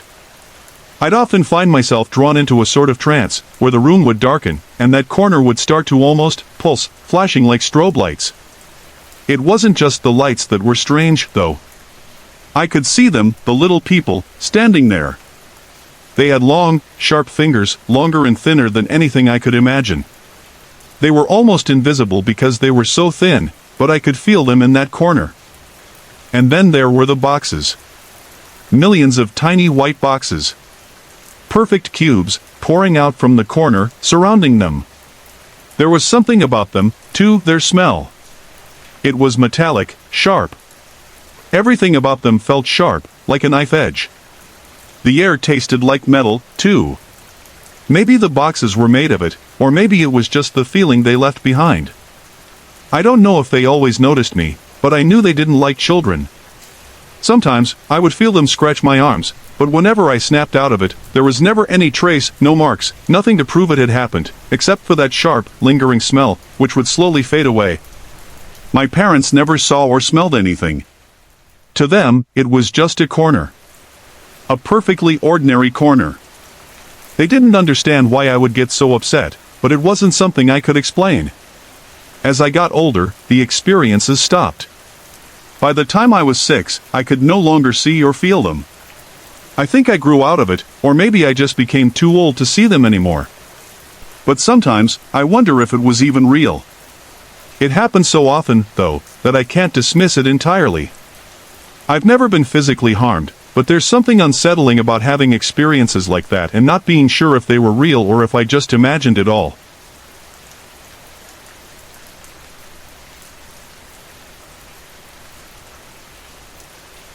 This story took place some time ago, so I wasn't there to witness it myself. Honestly, I'm probably glad I wasn't. But it was a Saturday night, and my auntie and I were at her house, having a few drinks and swapping stories. She started telling me about a place I'd heard about a few times before, Adavoil, a tiny rural village that's not far from where my grandfather was born, and where his family used to live. For some reason, my grandparents' house had to be left vacant for 2 weeks, so they ended up staying in mobile homes, basically, static trailers. They didn't want to, but had no choice. After a while, though, the mood shifted. The mobile homes didn't seem so bad anymore. I asked why, and that's when the story really began. Now, this might sound a bit morbid, but my family has been losing people pretty regularly. Not a year goes by without someone passing away. But that's not what this story is about. What's important is what happened in my granddad's birthplace, the house that had been in the family for generations.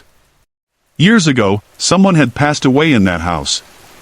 They laid the body out on the kitchen table, which was customary back then. The blood was discarded in the pig pen, and ever since, the house had been known for its bad luck. When my granddad and his 2 brothers inherited the house, they also inherited a small farmyard out back that stretched into a huge field with a single, solitary fairy tree standing right in the middle of it. After the funeral, they were all out in the field when something strange happened. My granddad looked toward the tree and asked, "Who's that by the tree?" The other 2 brothers looked, but they couldn't see anyone. But then, as soon as he said it, this thing started sprinting toward them. The field was massive, and it was almost impossible to imagine anyone running across it that quickly, not even a fully grown, healthy man. But this thing covered the distance in seconds. The three of them turned and bolted for the gate, desperate to get out of there. One of them was so scared that they almost considered leaving the others behind. But when they made it out of the field and turned around, there was no sign of whatever it was that had been chasing them. It had vanished. They called it the Rubber Man, because the way it moved was almost like it was bouncing, stretching and contorting unnaturally across the field. To this day, my granddad refuses to talk about it. If you bring it up, he'll nervously laugh, brush it off, and change the subject. But trust me, that's not the end of the story. One of the brothers, let's call him Dave, would stay at the house now and then, but only if someone else was with him. There were constant bangs on the walls, doors slamming, and even angry neighbors questioning him about what was going on. He once even cried, as a grown man, just thinking about having to sleep there alone. Eventually, the house needed repairs. Parts of it were cracking, so instead of hiring professionals, my granddad decided to fix it himself. He started knocking down a wall, and when he did, he uncovered a door hidden away behind the wall. When Dave heard about it, his reaction was instant: "Don't open the door." When my granddad asked why, Dave repeated, "I said don't open the door." So, they left it alone. They simply plastered the wall back up and moved on.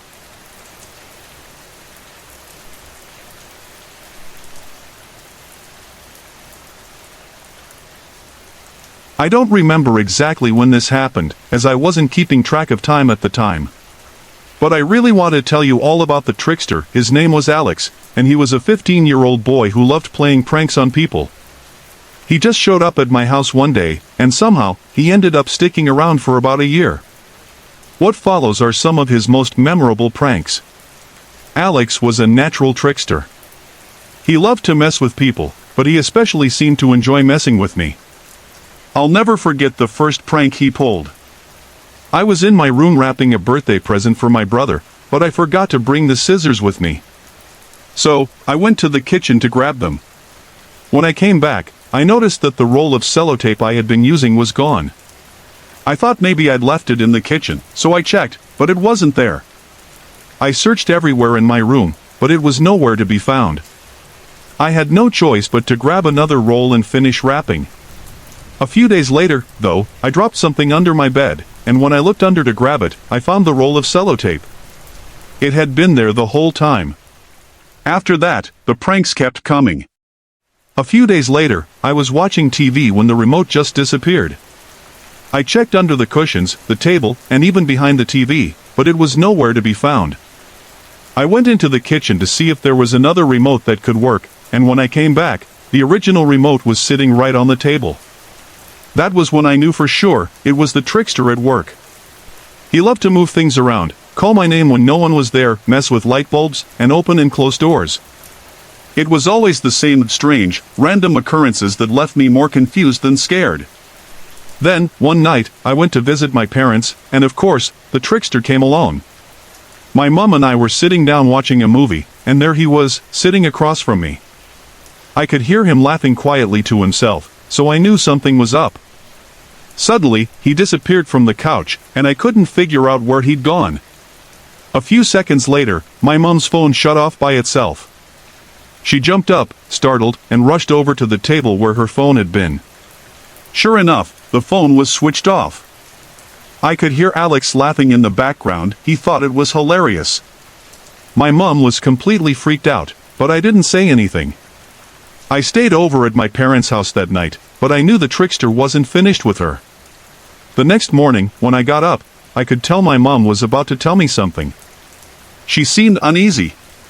She told me that during the night, while she was lying in bed, she heard things being moved on her dresser. I didn't say anything because I knew exactly what it was. It was Alex. A few minutes later, as if on cue, the back door opened by itself. My mom was shocked, and I could see the trickster walk in, laughing as usual. It was clear to her now that something strange was happening. I knew I'd have to leave soon before Alex decided to do something else. He stuck around for a few more months after that, but eventually, the pranks stopped. The house seemed quiet again, like he had moved on. I've never seen him since, but I can't say I miss his tricks. It's strange, though, looking back, I almost wonder if he was just passing through, or if he had some kind of unfinished business.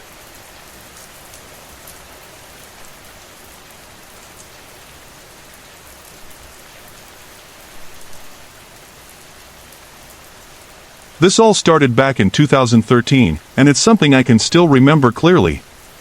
I had just come home from work, and right away, I noticed that the atmosphere in the house felt different. It wasn't like how it had been earlier in the day. As I was starting to make dinner, a feeling of discomfort settled over me, especially in the kitchen. I couldn't shake it, but I kept going and finished making the meal.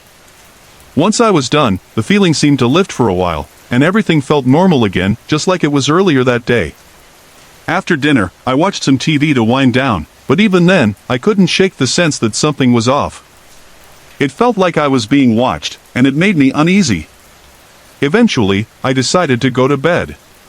As I was walking to my bedroom, I thought I saw a shadow move in the corner of my eye. Again, that feeling of being watched washed over me. I tried to ignore it as I lay in bed, hoping I could finally fall asleep. But it wasn't easy. The room felt heavy, like there was someone else there with me, even though I knew I was alone.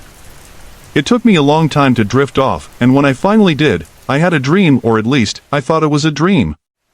In my dream, a dark, smoky figure was hovering above me.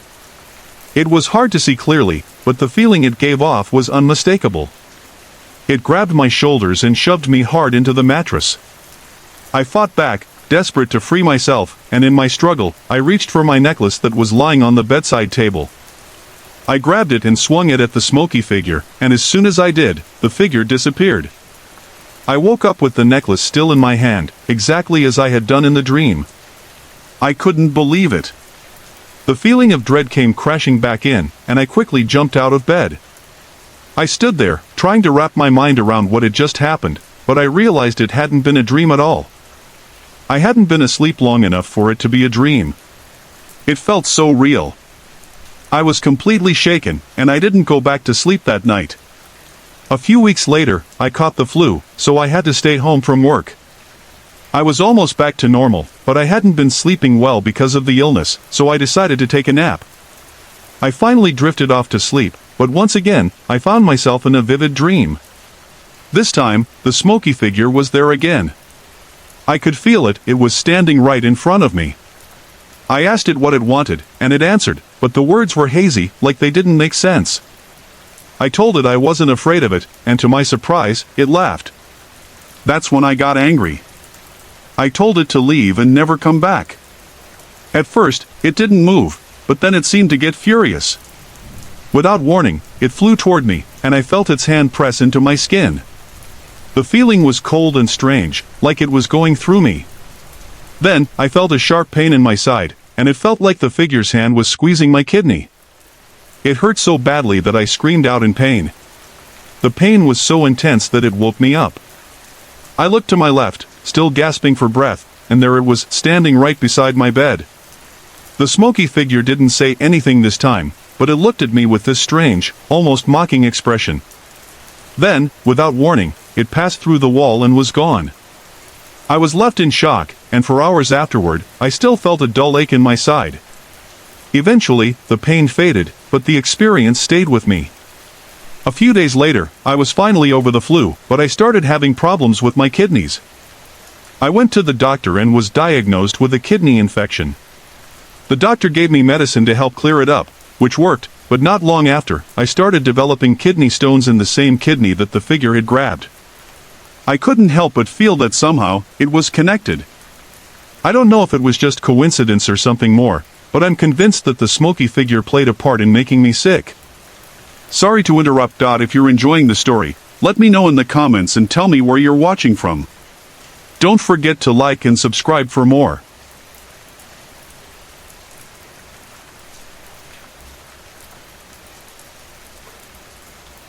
I grew up in a house that I moved into when I was just 4, turning 5. For the most part, nothing unusual really happened for the first few years, at least not anything I would remember or that seemed out of place. I did have one experience when I was younger, but that's a story for another time. Aside from that, the house felt normal, just like any other home. But there's one thing that always stuck with me, and it's probably the thing that made me feel like something was off. When I was 13, my dad bought me a necklace as a surprise. It was a large cross, with clear diamonds around the edges and a blue diamond in the center. I loved it and wore it all the time. But one day, my aunt told me it was unlucky to wear a cross before it had been blessed by a priest. I didn't think much of it, but I stopped wearing it and placed it in my jewelry box, planning to get it blessed at some point. 3 weeks later, I decided to finally go upstairs and get it to take it to the priest. But when I opened my jewelry box, it was gone. I searched everywhere for it, under the bed, inside my drawers, all over the place, but it was nowhere to be found. I assumed one of my sisters must have taken a liking to it and borrowed it without telling me. It wasn't unusual for us to swap or borrow each other's things. When I asked them, of course, they denied it. 2 years passed, and I had pretty much forgotten about the necklace until one day, while cleaning my room, I found it between the floorboards. I remember thinking, oh, I must have dropped it there when I couldn't find it before. I was relieved and placed it back in my jewelry box. When I went downstairs to tell my mom I had found it, she just laughed and said, "You should be more careful in the future." The very next morning, I woke up and was getting ready for school. I remembered the necklace and thought I would finally take it to the priest to have it blessed. But when I opened the jewelry box, the necklace was gone. I couldn't believe it. This was the first time I had a real sense that something wasn't right. Something felt off, like I wasn't just misplacing it. At the time, my older sister was living away at college, and my younger sister had her own room. Now, I'm not saying she definitely took it, but to this day, she swears she never did. And that was the first time I started thinking there might be something else going on in the house. It was subtle, but it was enough to make me wonder if there was a presence there. I didn't really believe in ghosts or anything like that, but the strange occurrences made me question things. Hey, sorry to interrupt. If you're enjoying the video, let me know where you're watching from in the comments. And don't forget to like and subscribe for more great content. I moved out of the house not long after, and my sister still lives there. But over the past month or so, I've been back a few times to stay with her while I've been getting my things together for a move to a new county. My new place feels clean, if that makes any sense, like there's nothing lingering in the air. The house feels light, fresh, and peaceful. But the old house, it's different. Even when I'm alone there, it never truly feels like I'm alone. It's hard to explain, but there's always this sense of a presence, something watching or hovering nearby. A couple of weeks ago, I spent the night back in the old house, and something happened that had never occurred in over a year. It terrified me, even though I'd gotten used to things like this happening in the past. I was sleeping, and I woke up to feel my blankets being tugged off of me. I pulled them back up and turned to the side, trying to stay calm, but my heart was pounding in my chest. It was silly, really, to be scared after everything that had happened before, but it got to me. That was the first time in years that I had been genuinely frightened. I don't know what it is about that house, but even after all this time, there's always that feeling, like something is just there. It's not always visible, but the energy is different, and you can feel it in the air. I love my new place because it feels so peaceful and clean, and I haven't felt the need to use sage or anything like that. But the old house, no matter how long I've been away, will always feel different to me.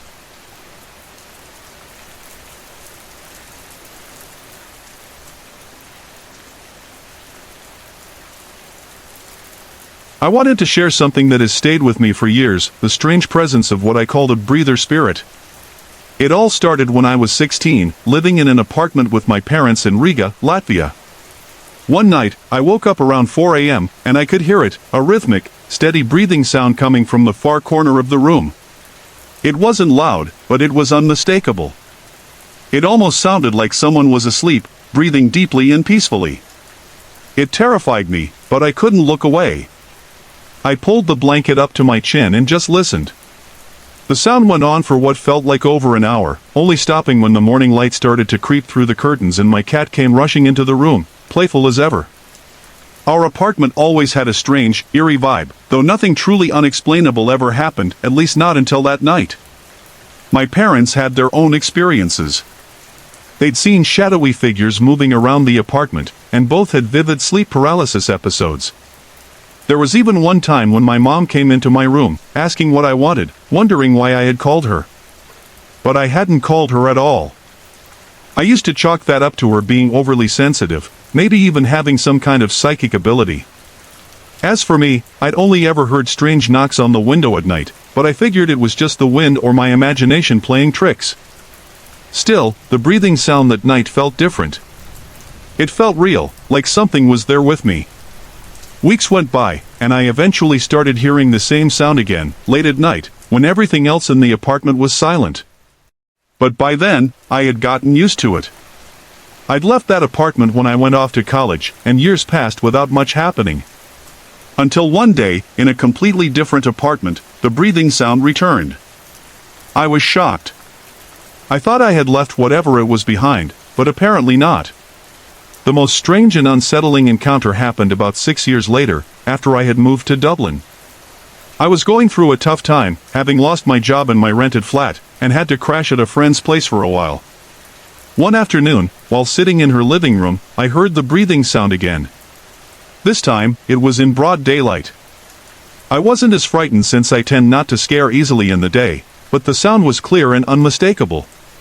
It was low, almost like the breathing of a dog lying down, but there was nothing there. I tried to convince myself it was my imagination, but then the sound grew a little louder. I rushed to my friend, and when we came back into the room, the sound had stopped. She was skeptical at first. She didn't believe it could have been anything paranormal. After all, she had lived there for years without anything strange happening. She told me I was probably just hearing things because of the stress I was under. Strangely enough, things started looking up after that. I found a new job and a great place to stay. But a few weeks later, after I had moved out, my friend called me. She told me that she had heard it too, the breathing sound. It had happened just once, but she said she could feel a calm, positive energy from it, as if it wasn't something to be afraid of at all. She was no longer dismissing it as stress, but rather something she couldn't explain. Then, just last week, it happened again. I was visiting my mom at the apartment where I grew up. It was around 5 a.m. when I woke up to the same familiar sound, coming from the same corner of the room. This time, I wasn't scared. In fact, I felt strangely curious. I told myself that maybe my mind was just playing tricks on me, but the sound was so clear and peaceful, almost like someone was deeply asleep. The quiet inhale, followed by the longer exhale. I sat up in bed, and the sound seemed to get a little louder, almost like it wanted to be noticed. I stood up, still trying to think of a logical explanation. Could it be my mom in the next room? But the radiators were off for the season, and I could clearly hear everything in my room. There was no way it could have been her. I turned on the light next to my bed, and as soon as I did, the sound stopped. I almost regret it now, because I wish I'd recorded it. It was that loud and clear.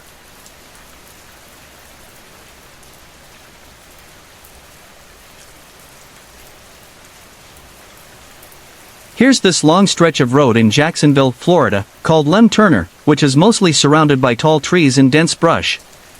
It's a quiet, narrow road with a 60 miles per hour speed limit, and it's the kind of place you might imagine someone in a white gown appearing out of nowhere, holding a severed head or something eerie like that.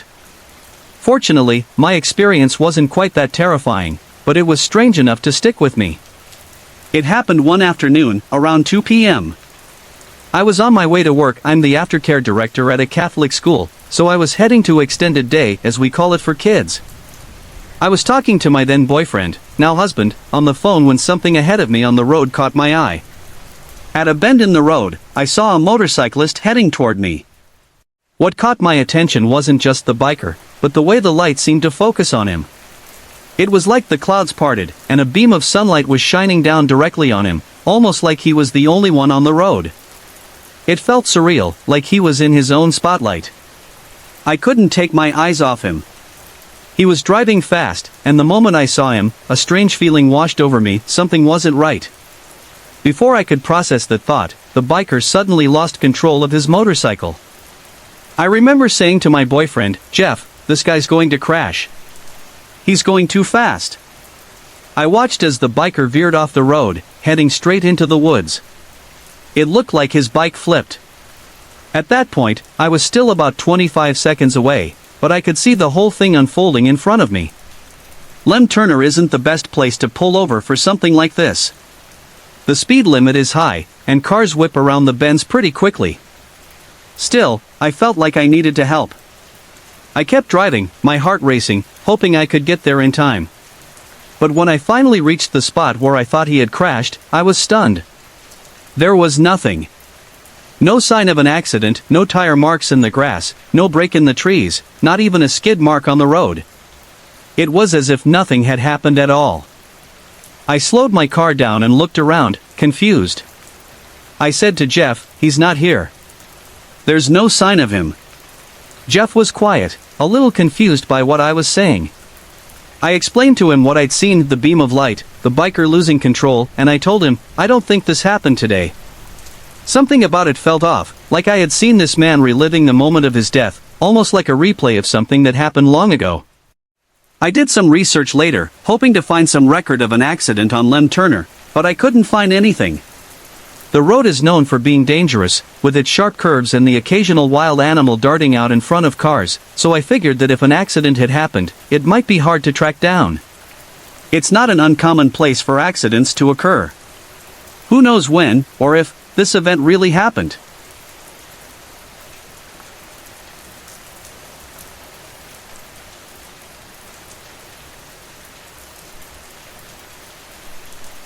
I'm 25 years old, from Australia, and last year I traveled around Europe with my younger sister, Kay, who's 20.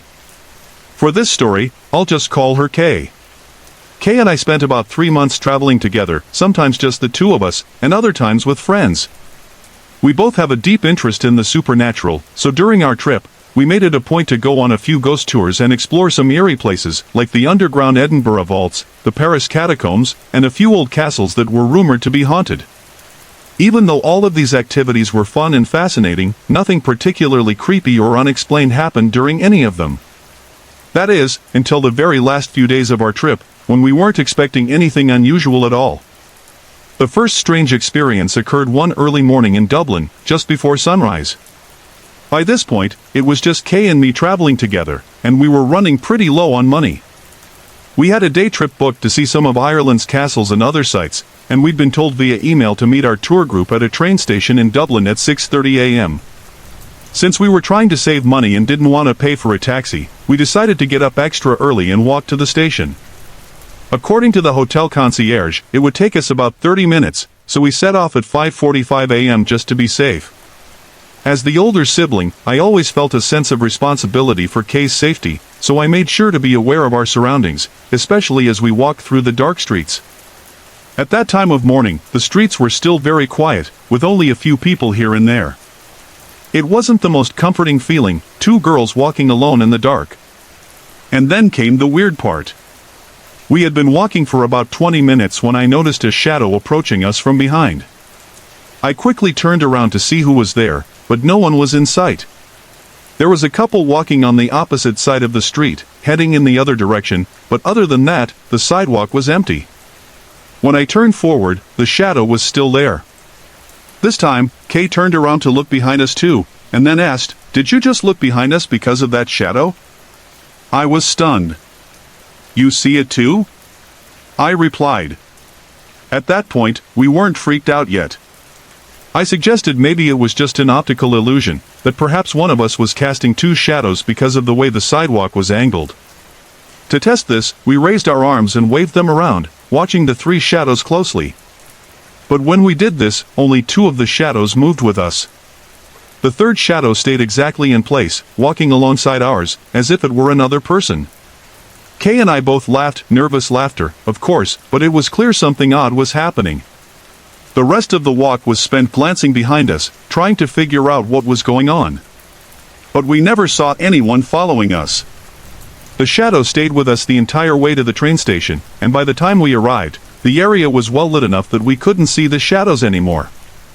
Looking back, I like to think that maybe it was some sort of guardian, especially since we really shouldn't have been walking around alone in the dark in a city we didn't know well. Maybe the shadow was there to make sure we got to our destination safely. The second strange moment occurred a few days later, back in London. Kay and I were exhausted, and after a long day, we decided to go to bed early in our hotel room. Each of us had our own single bed with a small gap between them, and we were watching a movie on TV before turning in. I rolled over to get comfortable and told Kay that I was going to sleep. Just a few seconds later, I felt a heavy pressure on the end of my bed, like someone had sat down right at the foot of it. The bed dipped under the weight, and I had to pull my feet up to make room. Thinking it was Kay, I didn't bother turning around. I just asked, "What are you doing?" But then I heard Kay's voice from her bed, asking, "What are you talking about?"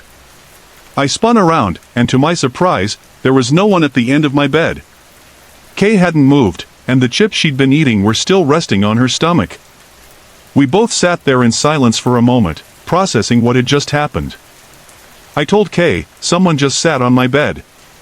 We both laughed, that nervous, what the heck kind of laugh, but honestly, neither of us was scared, just confused. Less than 5 minutes later, I rolled over again, trying to shake it off, and went to sleep. Nothing else happened that night.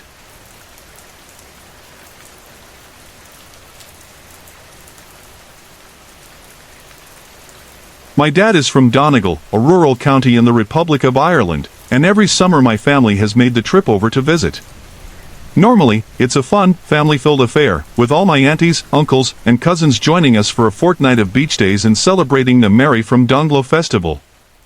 Last year, 2014, my younger sister and cousin decided to head over for the festival without our parents. We chose to stay in the house where my dad and his family had grown up, a place I had never stayed overnight before. It was an old house, tucked away from the road, not too far from the town. I had heard plenty of stories from my older sister and my aunties about the house being haunted, but I never gave them much thought. I figured, if there were spirits, they'd be family-related and wouldn't harm me. But the moment we arrived, I felt uneasy in the house, though I couldn't quite put my finger on why. I had been there many times before, but this time it just felt different. As I got dressed and applied my makeup, I couldn't shake the feeling that someone was watching me. It was like someone was right at my shoulder, breathing down my neck. Every time I turned my head, I thought I saw something out of the corner of my eye, but when I looked, there was nothing there. After the first night of the festival, we came back to the house around 2 a.m. and decided to all sleep in the same room for the night, my sister and cousin in the double bed, and me on a mattress beside the chest of drawers. That night was one of the strangest I've ever had. I kept waking up, shivering with cold, then sweating and overheating. One time, I woke up and saw that my cousin and sister were both wide awake, staring at me. In the morning, we laughed it off, but as the days went by, the same unsettling things kept happening. We'd move around the house, feeling watched. We'd wake up at the same time every night. One morning, I went into the kitchen and found all the chairs pulled out from the table, left askew, as if someone had been sitting there. I couldn't explain it, but I wasn't too scared at the time. I convinced myself it was just an old house, that the fire wasn't strong enough to warm the place, or that the creaking sounds were just the house settling. I told myself I was probably just overtired from the bad nights of sleep. But then, as the festival came to an end, things took a turn for the worse. One night, I woke up again at 3 a.m., like I had every night before. This time, though, I heard something, whistles. I thought maybe it was just my sister or cousin breathing. But the sound grew into a melody, like a tune being played on a tin whistle. I tried to ignore it, hoping it would stop, and eventually I fell back to sleep. The next morning, my cousin told me she had also heard the tin whistles in the night. I didn't tell my sister, but I knew something wasn't right. The following night, I woke up to a different sound. It was like wood rubbing against wood, friction. I turned to the chest of drawers beside me and saw the copper handle swinging back and forth. The drawer was opening and closing by itself, waking me up. I was terrified but tried to ignore it and go back to sleep. It wasn't long after that I felt something even more unsettling. One night, as I lay down on the mattress, I felt it move. The mattress jolted, as if someone had pushed it, making it slide across the floor. I sat up, looked around, and saw there was a good few inches of space between me and the chest of drawers. I laid back down, telling myself it was nothing. But a few minutes later, I felt the push again, and this time, my mattress had moved right up against the chest of drawers. It felt like whatever was in the house was trying to isolate me, to make me confront whatever was happening. But I didn't want to scare my family, so I kept it to myself. Finally, after everything, I couldn't take it anymore and booked the ferry back home 4 days earlier than planned. I felt guilty leaving my sister and cousin behind, but I couldn't stay in that house any longer. On the last night, I woke up at 3 a.m. again. This time, I could hear whispers, soft and quiet, almost like vibrations coming from outside my room. It sounded like two people talking, discussing something in hushed tones. I was fed up at this point, so I mentally said, if you're going to say something, just say it. Stop whispering. Then, in response, I clearly heard a voice say, "Girls." I was frozen, terrified, but a few moments later, my cousin woke up. I didn't tell her what had happened, but later, at a family dinner, she revealed that she'd experienced similar things. She had been hearing bicycle bells from outside in the lane, and she felt as though there was a woman in the house named Nance. My other cousin then admitted she had once seen a woman standing by the mantelpiece in her room, facing away from her. My aunties told us that Nance was our great-grandmother's friend, who often visited the house, riding her bicycle down the lane. All of it sounded unbelievable.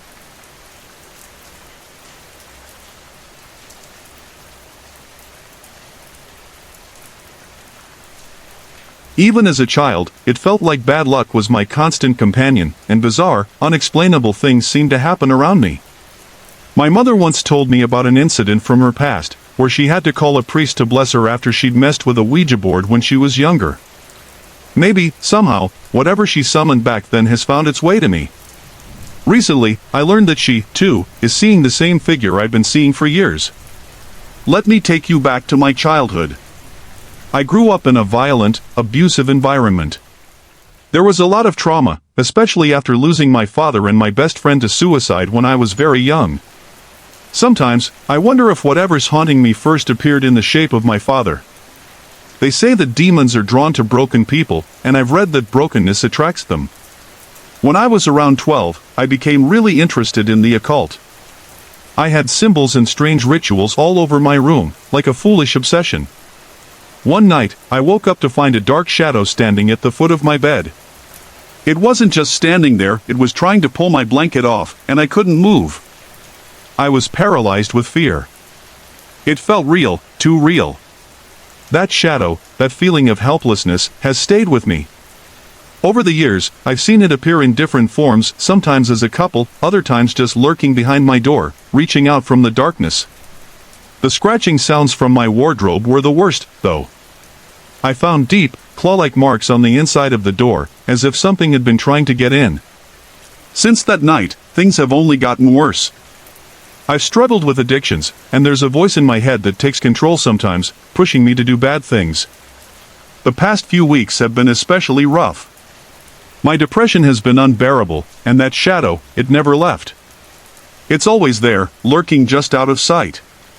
Last year, after a painful breakup, I found myself diving back into the occult, and it was during this dark time that things really escalated. I was present when someone foolishly summoned a demon, and since then, that same shadow from my childhood has haunted me every night. For about a month, I couldn't sleep properly. I'd lay on the sofa, hoping to escape it, but the shadow would appear on the walls above me. It didn't matter where I went, it followed. Even when I finally managed to sleep in my bed, it was there, standing over me. The sense of someone being right there, watching me, was overwhelming.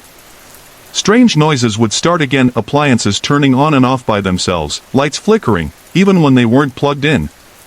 It felt like something was toying with me. Since then, everything in my life has gone downhill. I've lost almost every job I've had, faced financial problems, and battled depression that's felt never-ending. I've even had thoughts of ending it all. I've lost people I loved, and addictions have taken hold of me tighter than ever. I've become someone I don't recognize, quiet, angry, isolated. Even my own sense of self feels strange. I've questioned parts of my identity, things that have never made sense to me.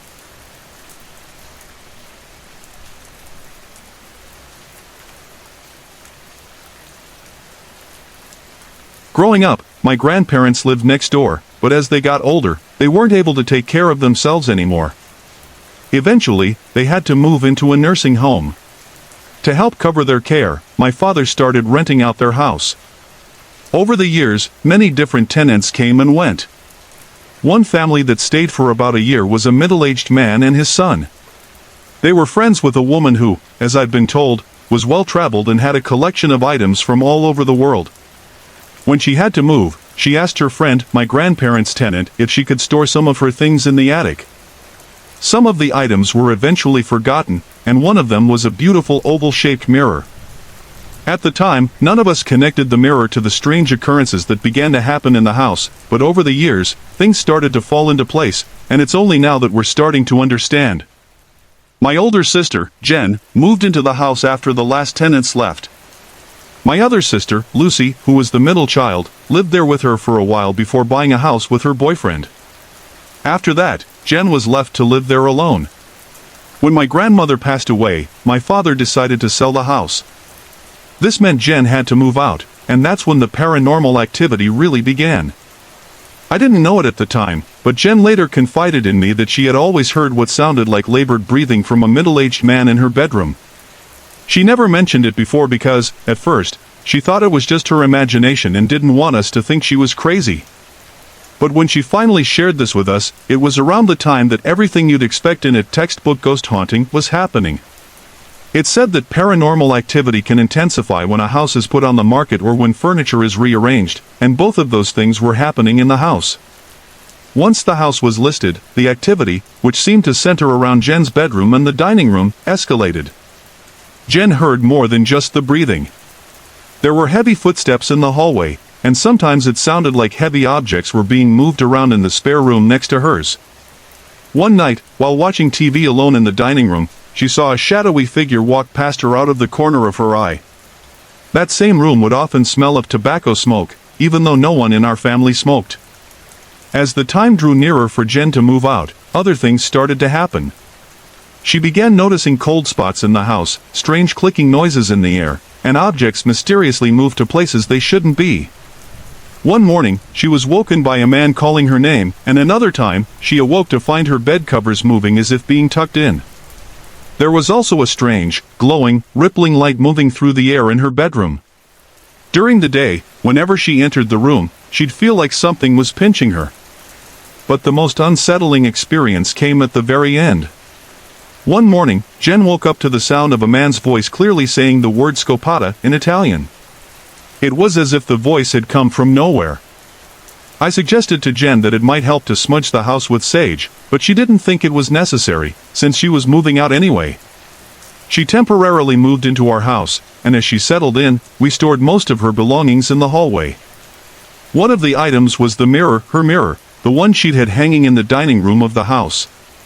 Not long after, my father heard a loud crash coming from the hallway. When he went to check, he found that a few items had fallen over, setting off a domino effect that ended with the mirror crashing to the floor and the glass breaking. As he investigated, he found something unusual behind the mirror, a piece of newspaper. It was an article about a football match, and it was written entirely in Italian. When we looked more closely, we realized that the mirror itself was made in Italy. Jen and I started to put the pieces together, and we both came to the same conclusion. An Italian male spirit had somehow become trapped within the mirror, and it had followed the mirror into Jen's house. Most of the family doesn't believe in these kinds of things, but we all agree that the timing and the details of what happened are too strange to be a coincidence.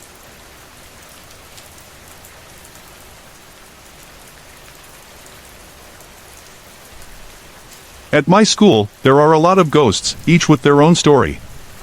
The first one I'll tell you about is George. He's a 10-year-old boy who haunts the drama studio balcony. My drama teacher was the first to see him. She described him as a dark-haired boy wearing a Victorian hat and a young boy's suit. At first, she thought it was one of her Year 7 students playing around, but when another teacher checked the props cupboard that led to the balcony, she found it was locked. Since then, many of my friends, as well as myself, have seen him. The story goes that George was watching a show one night when the balcony broke, and he fell to his death. Next, there's Abigail. She haunts the English corridor and the English toilets. We often see her standing by the doors that lead out of the school. The story goes that she committed suicide in the toilets. I've heard her crying, and sometimes I hear the sound of toilet doors slamming shut. Honestly, I'm always a little nervous about what I might see in there, but after a while, you get used to it, kind of. Then there's Kara. She haunts one of the history rooms. She's a bit more active. She moves chairs around, bangs on the tables, and stamps the floor. Her story is a tragic one. She was pushed out of a window by one of her bullies and has come back to find her bully, or maybe even her killer. In the PE department, there are two ghosts. One is Charlie, who haunts the gym. You can often hear him playing and giggling, but no one's ever actually seen him. Some of the teachers have heard their voices calling out his name, almost like they're trying to get his attention. The story goes that Charlie died when part of the gym equipment fell on him, and we think the teacher calling his name was trying to warn him before it happened. Then there's Poppy, who haunts the girls' changing room. I often hear her taking a shower, even though the showers are never actually on. We only get changed in there, so no one's ever using the showers. Once, I saw water flowing in the gutters, even though no one had taken a shower. I'd also heard her before I saw that, which really creeped me out. There's also Daniel, who haunts the science lab. The story goes that he accidentally blew himself up along with his teacher.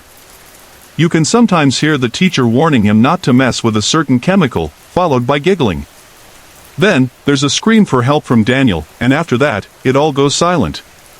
Finally, there's Tom, a boy who haunts the tech room. We don't know exactly how he died, but it's believed to involve some tech equipment.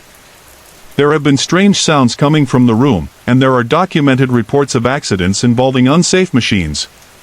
Each of these ghosts has their own story, and sometimes it feels like they're still lingering around, trying to make their presence known. It's strange, some of us have gotten used to the sounds and the sights, but it still gives you a chill, knowing that there are spirits walking the halls alongside us.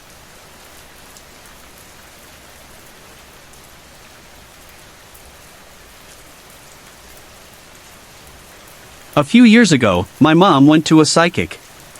The psychic told her that I had a special connection to the spirit world, something that's not exactly rare around here, but still interesting. The psychic also warned my mom that I should never mess with Ouija boards or attempt to contact spirits, as she felt it could end badly. I've always taken that warning seriously and never had any desire to try either of those things. Now, onto the strange stuff that's been happening lately. It all seems to have started around September, just after I turned 21. I can't remember anything out of the ordinary before then, so I've been marking it as the start of whatever is going on. The first thing I noticed were little things going missing or being moved around. At first, I thought I was just being forgetful, but things started to feel off. For example, a set of house keys I was sure I had lost about a year ago suddenly appeared hanging on the back of my door. I asked everyone in my house, but no one knew where they came from. Then, there are my books. I like to keep them in alphabetical order, and if one is moved, I can always tell. It's small stuff, but it's happening more often, and it's starting to frustrate me. But it's not just the little things. There are some things that have really started to worry me. One of them has to do with the lights. About 3 weeks ago, I was in the kitchen with my dad when the lights flickered. I didn't think much of it at first, but when I went back into the kitchen an hour later, the light went out completely. The same thing happened again at college. I was in a bathroom stall, and the light above me went out. It's happened twice now, and while I'm trying to convince myself it's just a coincidence, it's still a little unsettling. Now, the two experiences that really freak me out, those are the ones that have me questioning everything. I know cats are often linked to the paranormal, so when I had an experience with mine, I started to wonder if it meant something. One day, I was walking to college and saw my cat, Philo, sitting on a wall with two of the neighbors' cats. As I got closer, one of the cats bolted away like it had been scared by something. The other cat turned to face me, arched its back, and hissed and spat. It was so strange. Then, this cat ran off, leaving just Philo. But here's the weird part, Philo wasn't looking at me. He was looking past me. When I went to pet him, he dodged away and let out this deep, almost unsettling meow before running off toward my house. I don't know what he was looking at, but it definitely spooked me. Since then, he's been fine with me, but I still can't shake that feeling of unease. The last experience that really got to me happened at my grandmother's house. She's 89, and when I walked into her kitchen, she smiled and asked me, "Who's your friend?" I looked around and told her, "I'm on my own." She paused, looked a little confused, and said, "Oh, I thought there was someone standing behind you." That moment sent chills down my spine.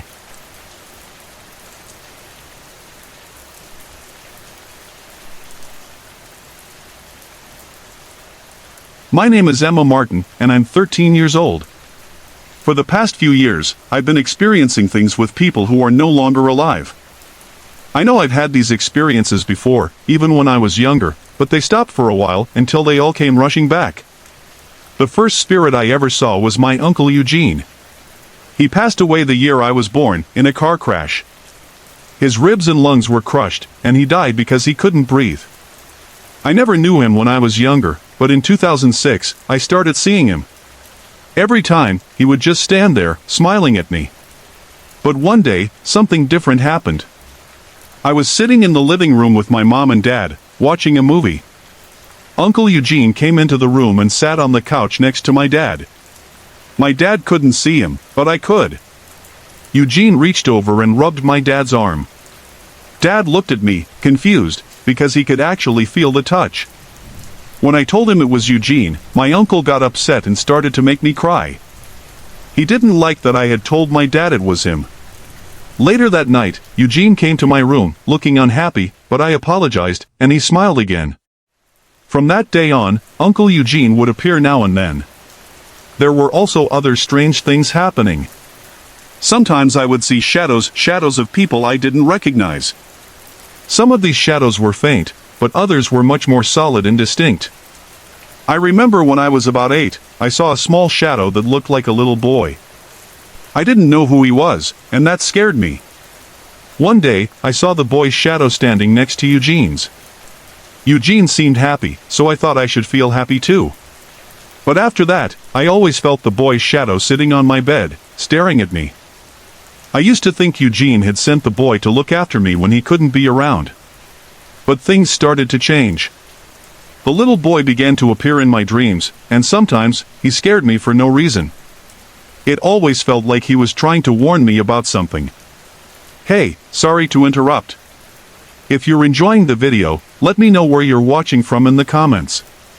And don't forget to like and subscribe for more great content. Then, about a year later, my mom's brother, Peter, passed away. That's when I started to connect the little boy's warnings to something deeper. After Peter died, I didn't see the boy again. But on the anniversary of Peter's death, I saw him standing behind my mom, with his hand on her shoulder. My mom felt him, too. She cried and told my granny that she could feel him. I went over to my mom and told her it was Peter, but she didn't believe me because I was so young. But then Peter bent down and smiled at me. I remember he almost kissed me, but when he saw his 2 younger sisters, he decided to stand with them instead. From that day forward, I would see Peter, and he would always help me when I was feeling down or troubled. He became a real comfort to me. In 2011 or 2012, I started boxing.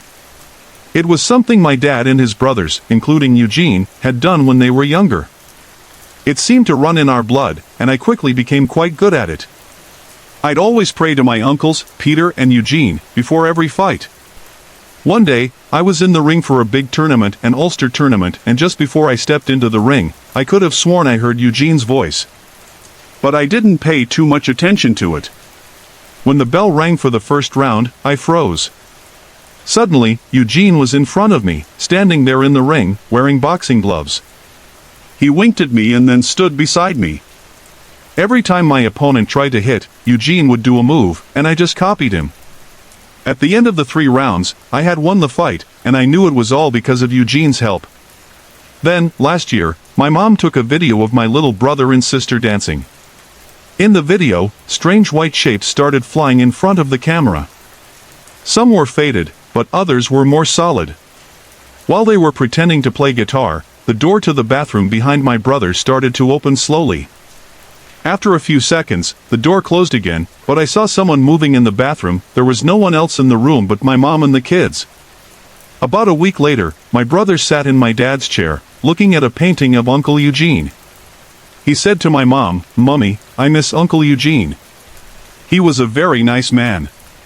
Will I ever see him again?" Now, my brother never met Eugene, because Eugene had passed away before he was born. My mom was shocked. She didn't understand how he knew about Eugene. A little later, my brother started to cry and said, "Mummy, I miss him," and he burst into tears. It really scared my mom. A few days later, my brother was playing with his iPod, taking pictures. Daddy was reading the newspaper when my brother called him over and said, "Look at the Blue Peter I took." Now, none of us had ever told him what a Blue Peter was, so we didn't know how he knew it. My dad went over to look at the picture, and sure enough, there was a shadow shaped like a person in midair. My dad was terrified and showed it to my mom. Lately, I've been having a tough time at school. But whenever I pray to my Uncle Peter, he's always there for me. It felt strange at first to pray to him, but my mom said it would help. And it really does.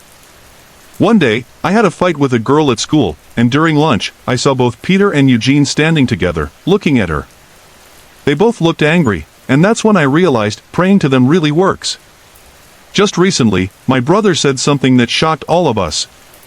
He was sitting on my cousin's knee and pointed to a painting of Eugene on the wall. He said, "That's my Uncle Eugene. He's my daddy's brother.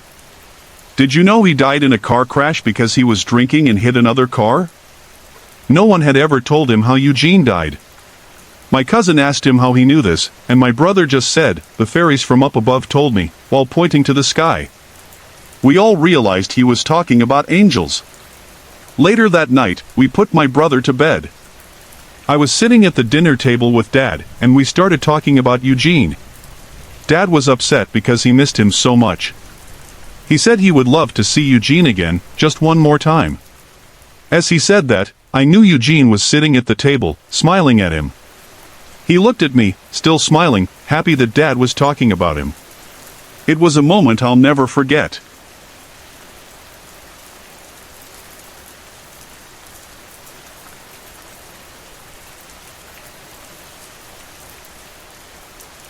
My grandmother passed away in March 2011. She'd lived with us my whole life, and I loved her dearly. A few weeks after she died, I had a dream. I don't remember much of the dream, except that it wasn't about her. But in the middle of it, I found myself walking into the kitchen, and there she was, doing the dishes. I walked over to my mom, who was at the other end of the room, and asked, "Does Granny know she's not supposed to be here anymore?" I don't know why I said that. In most of my dreams, I can control what I say, but this time, I couldn't. My mom just replied, "Yeah, I know. But just go over and ask her how she's doing." So, I went up to my grandmother and asked, "Gran, are you okay?" She smiled and said, "Yes, I'm doing okay. You don't have to worry about me." Then, she turned back to the dishes. I walked out of the room and carried on with the rest of the dream. It could have just been a normal dream, but the way it happened, the fact that I wasn't in control of what I said and the way she reassured me, makes me feel like it was really her. About a month after my grandmother died, my cat Minnie got hit by a car and passed away. He was only 2 years old, and he was my little boy. I loved him so much. He always slept at the bottom of my bed, and every night, he'd wake me up either by patting me or nosing me or even trampling all over me to let him outside. A few weeks after he passed, I was sitting at the bottom of my bed, just thinking about nothing in particular, when I felt him jump up beside me. I know I felt it. I was sure of it at the time. But there were no paw prints or indents on the bed, and nothing to show he had been there. I hope it was him coming back to visit me. It only happened that once, and I haven't lived in that house for years now, but I'll always cherish that moment. My Aunt Marie passed away on New Year's Day in 2012, less than a year after my Gran and Minnie. It was a really tough year. Marie was my favorite person. She was so kind-hearted. Once, she even paid her neighbor's electricity bill because they couldn't afford it, even though she couldn't afford it herself. She was just that kind of person. A few months after her death, I was sitting on my bed, thinking about her, or maybe not thinking about her, I can't really remember. But out of nowhere, I got a really strong smell of her perfume. It lasted for just a couple of seconds and then vanished. I looked around, sniffing everything to try to find a source, but there was nothing. It was definitely her perfume. She'd worn it for as long as I could remember, her clothes, her house, even the presents she sent me from England would always smell like it. It was unmistakable. I know that smells can trigger memories, but can memories trigger smells? Maybe it was just my mind playing tricks on me. But if she could have come back to let me know she was okay, I believe she would have. I really hope it was her. A few years ago, my fiancé and I spent a summer in Massachusetts. There, we met a man named Rick who lived in a very haunted house in Plymouth, one of the oldest towns in the U.S. He had a museum next to his house, the Trask Museum, which was also extremely haunted. Rick has had countless paranormal experiences and actually knows some of the ghosts by name. He even runs ghost tours of his house and the museum. We became close friends with him, spending hours chatting outside his house most evenings. One of my first paranormal experiences there happened during a ghost tour around Plymouth. We were standing near the back of the group in front of the museum, listening to the guide. Suddenly, I felt a tug on my trousers, around the waist or belt area. It was gentle but definitely noticeable. I turned around to my fiancé, Simi, and gave him a little scolding, thinking he was messing with me. But when I looked at him, he hadn't touched me. There was no one else standing behind me, and I couldn't have caught a belt loop on anything. It was weird, but I didn't think too much about it at the time.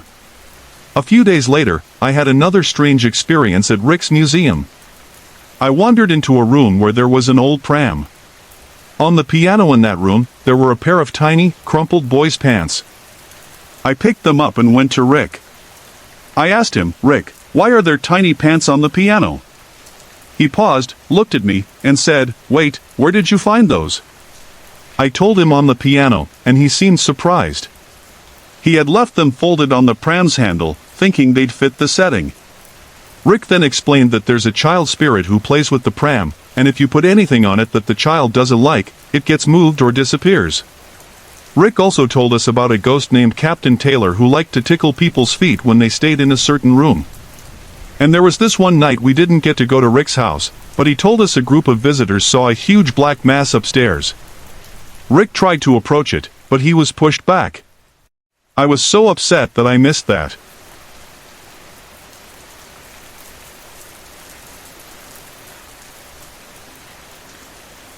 This all started about 3 months ago at my parents' holiday home. I was there with 3 of my friends, Jessica, Emily, and Amy. We were sitting by the lake, just relaxing. Amy and I had our legs dipped in the water while Jessica and Emily were swimming. All of a sudden, Emily screamed, "HUI! Hey you! Stop looking at us!" We both turned around to see her staring across the lake at something. I squinted, but all I saw was a dark shadow standing on the far side. It was hard to make out anything clearly. Amy and I didn't waste a second, we stood up and started running. Jessica and Emily were right behind us as we sprinted back to the house. Once we got inside, we all sat down, catching our breath. "What do you think it was?" Amy asked, her voice a little shaky. I tried to lighten the mood. "It was probably just the landlord trying to warn you guys not to swim in the lake," I said, laughing slightly, but I could tell none of us were really convinced. "Now, let me explain the layout of the house so you can understand what happened next. Upstairs, there's an attic door straight ahead when you reach the top of the stairs. If you turn right and walk down the hallway, you'll find 2 rooms on your left and a master bedroom on your right, with a family bathroom nearby. Downstairs, when you walk through the front door, the stairs are immediately to your right, and the living room wraps around them. If you walk through the double doors, you enter the kitchen and dining area." After a while, we decided to call it a night and watch a movie. I offered to lock up before heading to bed. I made sure the front and back doors were secure, turned off the lights, and started up the stairs. But just as I was about to take my first step, I felt this strange presence, like someone was watching me. And then, out of nowhere, the lights turned on. "Ha, very funny. Stop messing around, you guys," I called out, thinking it was my friends playing a prank on me. but there was no answer. I shrugged it off and continued up the stairs, only to hear something fall in the sitting room and kitchen below. "Taylor?" I called out, thinking it was my dog. But then I remembered, she was in the master bedroom, asleep. I went back downstairs and found my brother's picture on the ground, the frame shattered. It must have fallen from the vent, I told myself, trying to stay calm and not freak out. I picked up the picture, placed it on the table, and turned off the lights. Then, I headed back upstairs. Once I was back in my bed, I tried to relax, but I couldn't shake the feeling that something was off. I kept glancing nervously toward the walk-in wardrobe. Finally, I worked up the courage to flick on the light, but as I was about to climb out of bed, I froze. There, standing in the entrance to the wardrobe, was the same dark shadow we had seen by the lake. "Amy? Emily? Jessica?" I called out, hoping one of them would respond with laughter, saying it was just a prank. But nothing. I didn't hear a sound. I pulled the blankets over my head and stayed there, too scared to move, until morning. Since then, I refused to go into that room alone.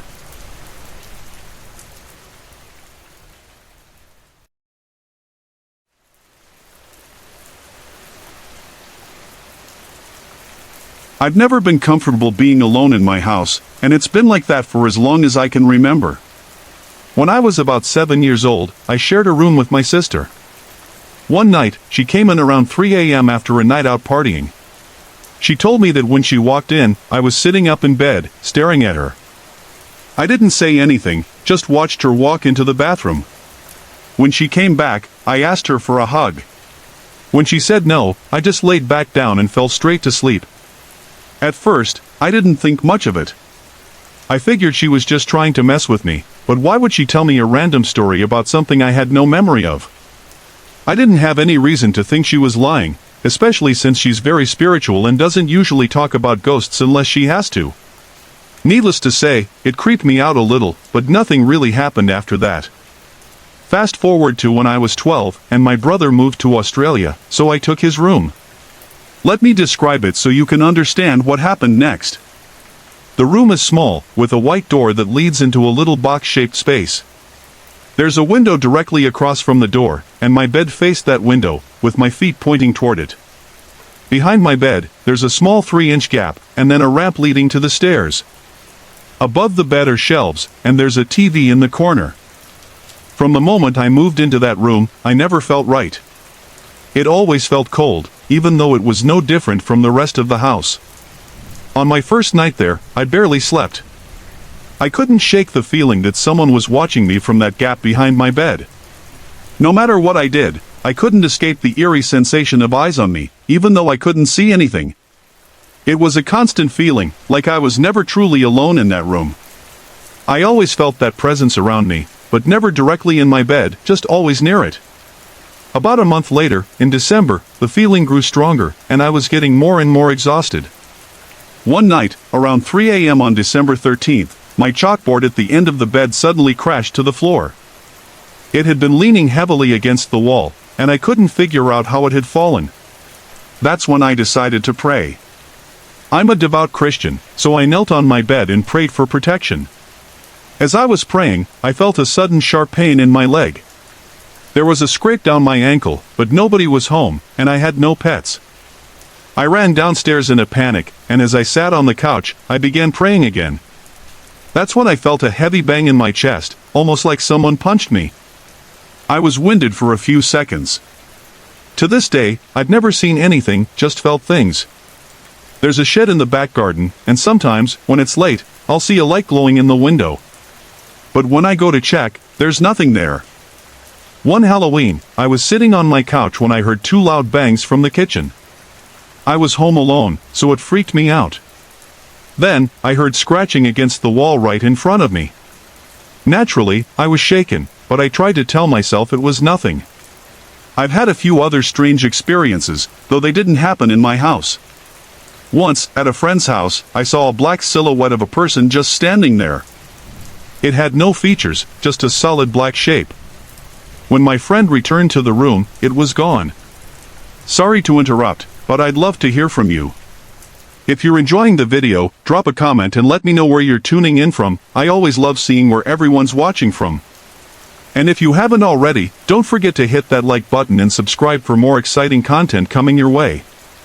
Your support means a lot. Most recently, I got a new dog, and he started acting strange. He would sit in front of the couch, stare at the space behind it, and bark for no apparent reason. Sometimes, he would even lunge at it, growling or barking for about 10 minutes, and then just stop. There was nothing there.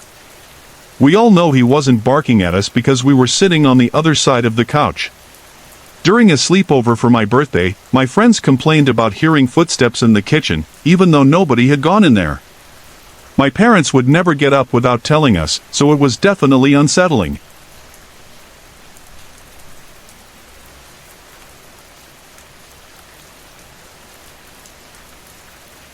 My sister is 21 years old, just your average friendly girl, who's never been into anything unusual or edgy. A few months ago, she started working at a department store that I recently learned was built on the site of an old hospital. She began experiencing strange things shortly after starting there, but these events seemed to be connected to her childhood as well. When she was little, my sister had a number of imaginary friends, but there's one in particular that she remembers very clearly. His name was Andrew, and she said he had blonde, floppy hair. She could actually see him in physical form, and she even told me stories about him running around the house. Our old childminder even recalled how my sister would refer to her imaginary friends as her brothers and sisters, and she'd often rush home to them. My sister vividly remembers Andrew laughing as he ran down the stairs in our old house. The weird thing is, these experiences seem to have started up again recently, after she began working at the department store. Let me explain what's been happening. A while ago, my sister woke up in the middle of the night to what she described as something hugging her. She felt hands around her middle, and she could distinctly feel the fingertips pressing into her skin. As she pulled away from whatever it was, she felt the hands slowly move off of her. It was so real that it seemed like she could physically feel them. This was only the beginning. Soon after that, she was sitting at her dressing table, doing her makeup, in bare feet and a dressing gown. Out of nowhere, she felt a gust of cold air blow underneath her feet, lifting her gown slightly. It was odd, but she brushed it off. Another time, she was in the bathroom doing her hair. The door was shut tight, but suddenly, it swung open on its own. She checked to make sure no one was there, but there was no one in the room. She had no explanation for it. Things got even stranger at her workplace. She works in the makeup section of the store, and one day, she was tidying up a shelf in the stockroom, which is lined with shelves and boxes. While she was working, 2 small boxes, possibly gift sets, fell off the shelf and hit her on the head. She wasn't sure if it was just clumsiness or something else, but she finished her task. However, when she went to leave the room, a ladder that had been standing against a wall suddenly fell right in front of her. At her counter in the store, she says that even though it's busy with customers and co-workers, she often feels like someone is specifically watching her. It's unsettling for her, though she doesn't seem overly frightened by it. But it's something she can't shake. Last night, something happened that really alarmed me. My sister was in her room with her friends, waiting for their taxi to go out. She was standing against her wardrobe, which is made of smooth wood with no rough patches. Her dress had a low back, and while she was standing still, she suddenly felt something scratch her.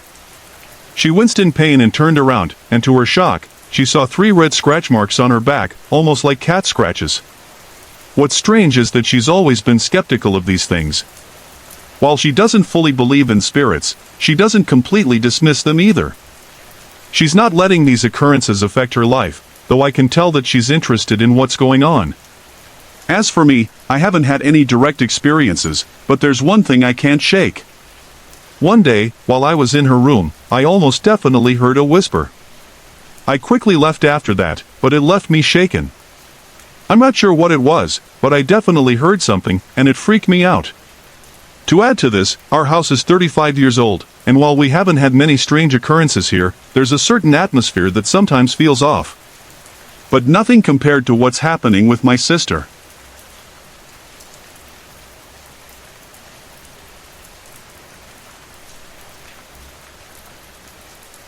My house is over 100 years old, and over the years, I've experienced some strange occurrences. One of the most vivid happened about 2 years ago. It was a quiet morning. I had just dropped my daughter off at school and done most of the housework, so I decided to sit down for a break with a cup of tea. I was relaxing in the sitting room when my eldest daughter, who was living out in the countryside at the time, rang me. We were chatting away, laughing about various things, when suddenly, I heard a man crying in the room. It was unmistakable, deep, sorrowful sobs, as though someone was grieving. I got up quickly and went outside, but there was no one there. I even checked the yard, nothing. "Mom, are you okay?" my daughter asked, clearly concerned. I told her about what I had heard, and she became very worried. "Oh no, not again, Mom," she said, her voice full of concern. "You always hear and see things in that house." I sat back down and tried to shake it off, continuing to chat with her. I was sitting by the window at the front of the house when I heard it again, the sound of a man crying. This time, from the corner of my eye, I saw a figure in the room. A man in a black suit, hunched over, his face buried in his hands, crying. He was standing at the edge of my settee. I didn't want to turn around and look directly at him. I felt like I was intruding on a very private moment, almost like I was witnessing something deeply personal. It sounds strange, I know, but it's how I felt at the time. After just a few minutes, the presence was gone, and with it, the coldness in the room lifted. But the sadness remained, lingering in the air. It was a feeling I couldn't shake. Later that evening, my son called me up to his room. He was sitting at his computer, and when I walked in, his face was pale, almost ghostly. "What's wrong?" I asked, but before he could answer, I heard loud thumps coming from the window. I grabbed my mop and went over to pull back the curtains. It was nearly midnight, and outside was dark. I went out to the front of the house, but again, there was no one there. All my neighbors are elderly, and I live in a two-story house, so I couldn't understand how anyone could have knocked on the window. The next day, I was talking to my neighbor, and as casually as if it were nothing, he told me, "Oh, the lady who lived in your house for 50 years died last night. God love her. Her husband died many years ago in your house." Suddenly, everything clicked. The man I had seen in the black suit, he had to be her husband. And the sobs? It made sense now. Was he crying because he knew his wife, Kitty, had passed away and couldn't find her? Maybe that's why I had felt such intense sadness in the room.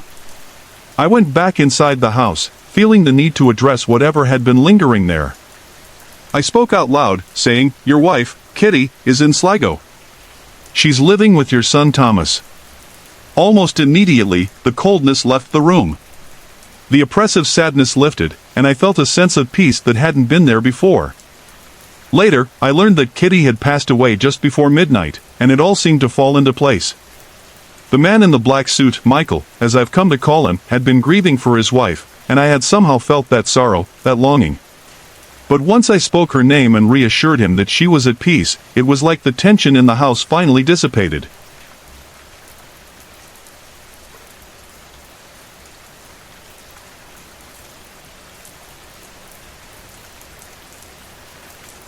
I've always lived in houses with some sort of strange happenings, but nothing too major.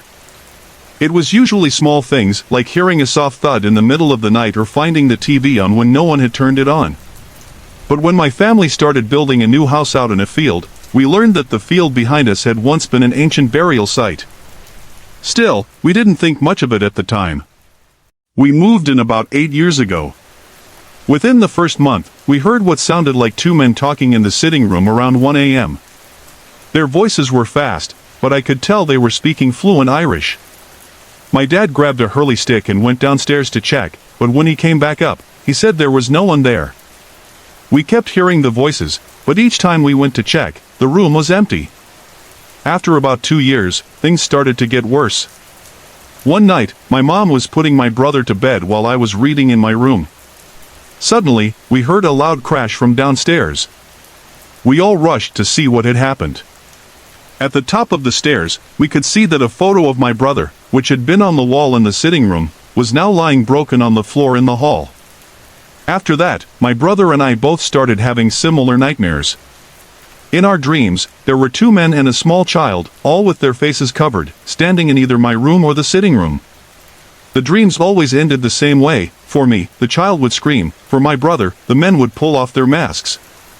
More recently, something strange happened while my mom was in the shower, and my dad and brother were both asleep. I was in my room, sitting at the far side of my bed, playing on my computer. The bed is in the middle of my room, and I had a clear view of the door. Out of the corner of my eye, I saw someone walk into the room and lie down on the floor at the far side of my bed. They seemed short, so I assumed it was my brother. I told him to get out, but when there was no response, I just went back to my computer. A moment later, my computer shut off on its own, even though it was plugged in and charging. I tried to turn it back on, but it wouldn't work. I got up to see if my brother had come into the room, but when I went to the other side of the bed, there was no one there, not under the bed, either. I checked my brother's room, and he was fast asleep. Whoever, or whatever it was too short to be my parents, and I was starting to feel uneasy. I went back to my room, and that's when I saw my cat acting strangely, making these odd sounds I'd never heard before. Then, suddenly, my cat turned to me and started scratching at my legs. It scared me so much that I ran out and shut the door behind me. The weird noises stopped, and when I finally opened the door again, I found my cat asleep on my laptop, as if nothing had happened.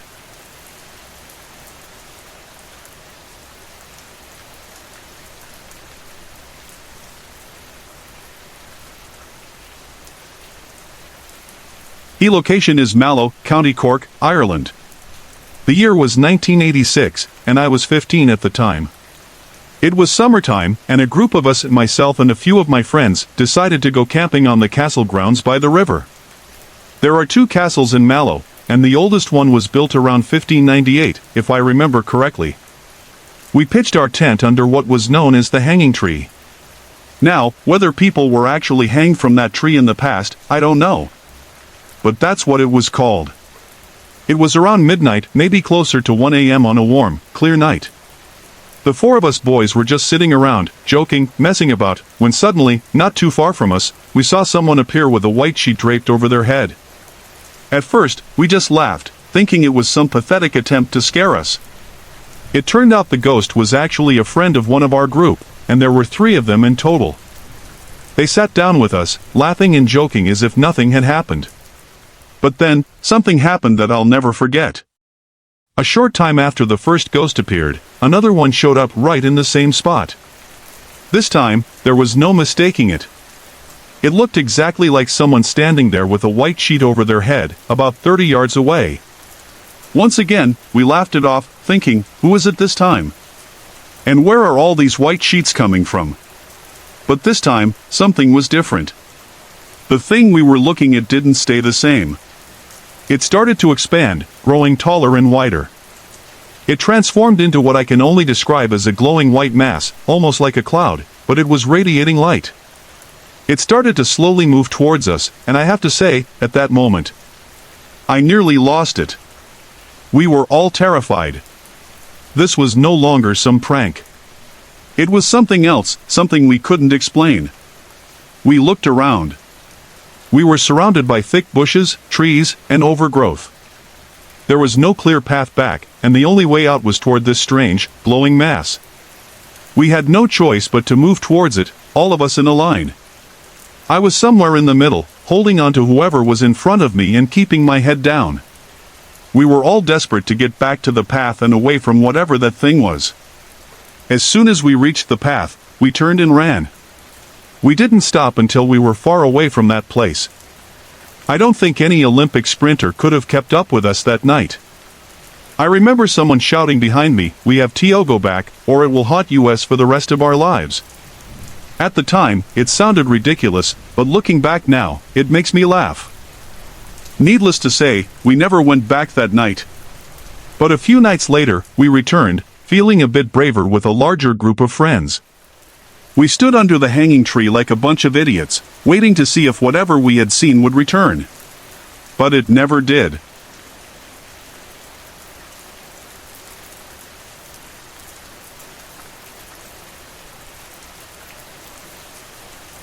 It started like any normal morning. It was still kind of dark outside when I woke up, so I reached up to turn on the ceiling light. As I moved my arm toward the switch, I noticed something strange. There was a trail following my arm, like a shadow, but not quite. It wasn't on the wall or the floor. It was more like a shadowy streak, but without any color or brightness. It didn't seem like an aura either. At first, I tried to brush it off, thinking maybe it was just a shadow from the dim light. But when I shook my hand, the trail moved with me. That's when I started to get curious. I thought it might just be my eyes, since I had just woken up. But even when I rubbed my eyes, the trail was still there. I kept moving my arm, and it kept following. It was so strange, but I didn't feel scared, just a little puzzled. I have no idea what it could have been. Has anyone ever heard of something like this? I've read a lot about odd experiences, but I'm not sure what to call this one. I never felt afraid, but it definitely left me wondering. The second story is about my family, my mother, grandmother, and great-grandmother, and their experiences in my grandmother's house, specifically in her bedroom. It's one of those things that's been passed down, and they all had their own versions of what happened. My great-grandmother used to talk about seeing an old woman at night. She'd appear and sit on my grandmother, choking her. It was terrifying to think about, and it happened often enough for her to remember it clearly. When my mother was a child, she had the same experience. She'd stay in the room at night, and she said the old woman's face would glow in the dark. It was ugly and pale, she said, and that description has stuck with me. I can still picture her telling me about it, her voice shaky. As for my grandmother, her experience was a little different. She didn't see the old woman's face, but she would often notice a dark shadow or mass in the room. It was like a dark figure that would choke her, much like what my great-grandmother described. I only stayed in that room once, and it was during the day, so nothing happened to me. But I was still scared, just knowing the history behind it all. My mother believed the old woman who haunted that room was someone from before my great-grandmother's time. She'd heard stories about two elderly women who had lived in the house before, but they were deported to Siberia for reasons I don't really understand. My mother always thought that the old woman who choked her was somehow jealous of the fact that my mother was alive and still living in the house.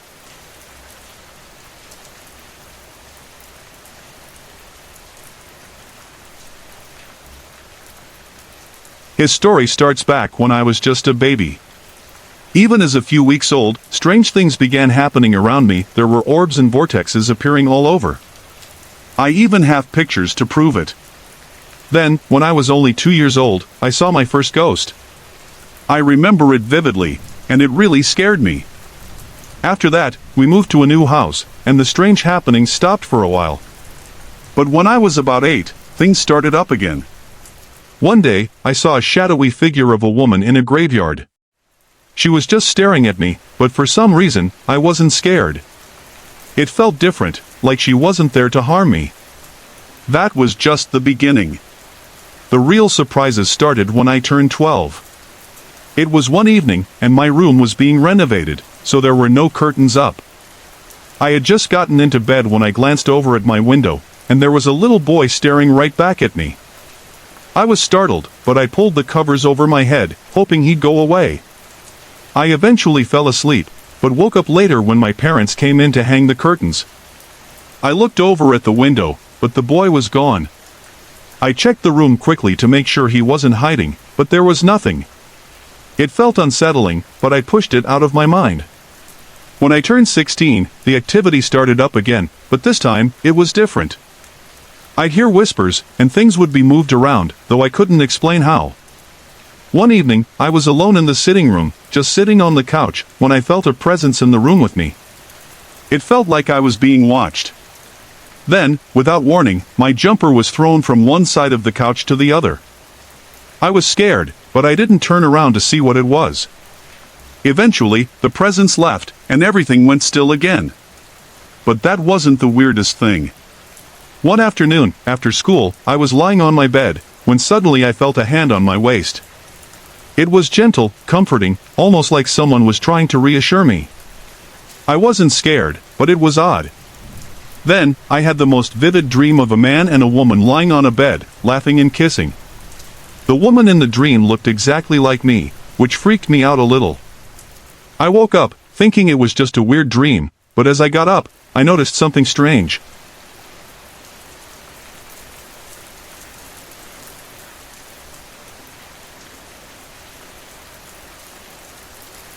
This story takes place in my friend's house, just a few doors down from my parents', or rather, my old home, which I shared with you before in the story house upon the gallows. The layout is quite similar. Downstairs, there's a kitchen/diner, and double doors, which my parents' house doesn't have, leading into the living room. A hallway leads upstairs, with a small bathroom under the staircase. On the upper level, there are 4 bedrooms, 2 at the front, 2 at the back, plus an ensuite and a main bathroom. It's very similar to my old place, just with a few small differences. My friend and her family have lived there about as long as we did, if not longer. She lives there with her husband and 3 young children, and we've been friends for a long time. I once told her about the strange experiences I had living in Ross's Point, and the unsettling dreams I'd had in my parents' house. That's when she told me about her own encounters. She spoke of a little girl's spirit that had followed her ever since she'd unearthed an old coin in her grandmother's garden. My friend still has that coin, but it has a strange habit of disappearing for months at a time, only to return in the oddest places. She was told that the spirit belonged to a deceased relative, one who was there to protect her. The little girl likes to make her presence known in small ways, like flushing the downstairs toilet or moving things around. Whenever something big happens, like a family move, a holiday, or the birth of a child, the little girl shows herself by making minor disruptions. Once, while my friend was watching TV after breakfast, she looked over to see her cereal bowl on the floor between the double doors. She distinctly remembered placing it in the sink, a good 5 meters away. The weird thing was, this spirit only ever showed herself to the female family members. I used to babysit for my friend occasionally, and since the spirit didn't show itself to me, I wasn't too worried. But one night, after I'd put the children to bed, I was sitting on the couch, watching a horror film. Suddenly, I heard the downstairs toilet flush. I jumped up, startled, because I hadn't heard anyone coming down from upstairs. Thinking I was being foolish, I went to check on the kids, and all 3 were sound asleep. I felt a bit freaked out but sat back down in the living room. I turned off the horror movie and switched to a kids' film instead, hoping that would calm me down. My friend thought it was hilarious and jokingly told me that I was now part of the family. I wasn't thrilled, though, at all. A few months later, just after the DVD release of Paranormal Activity, I went to my friend's house again to watch it. You'd think I'd learned by now, right?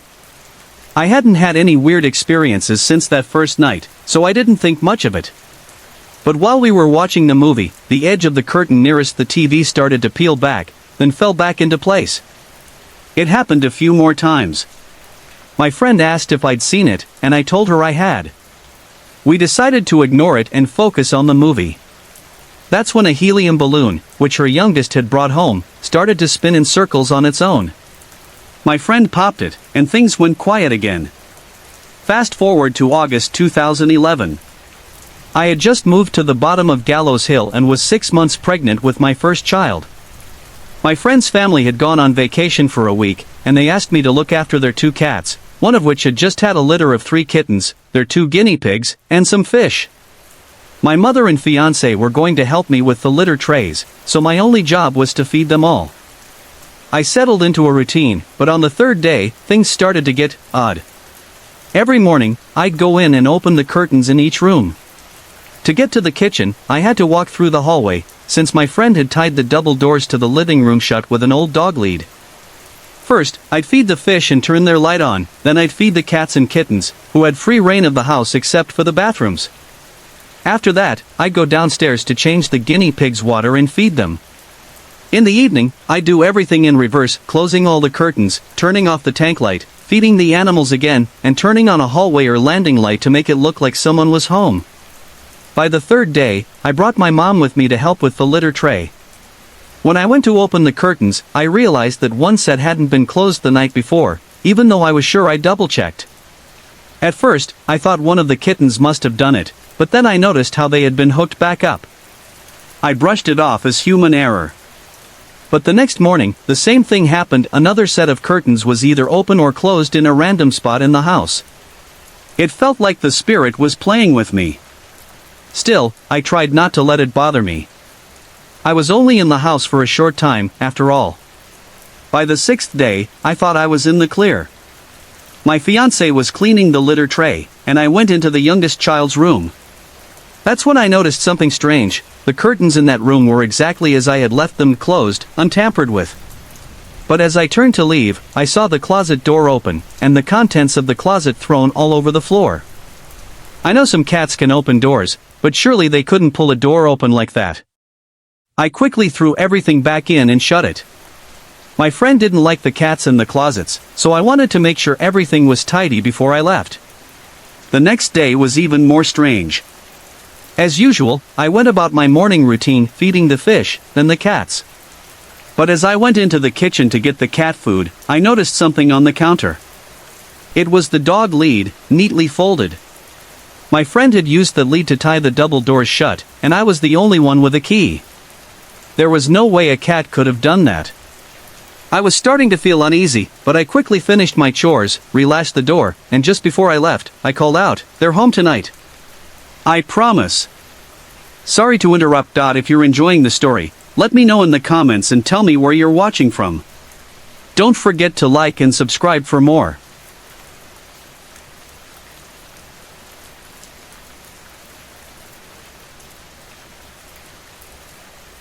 This is a story from when I was just 2 years old, but I remember it like it happened yesterday.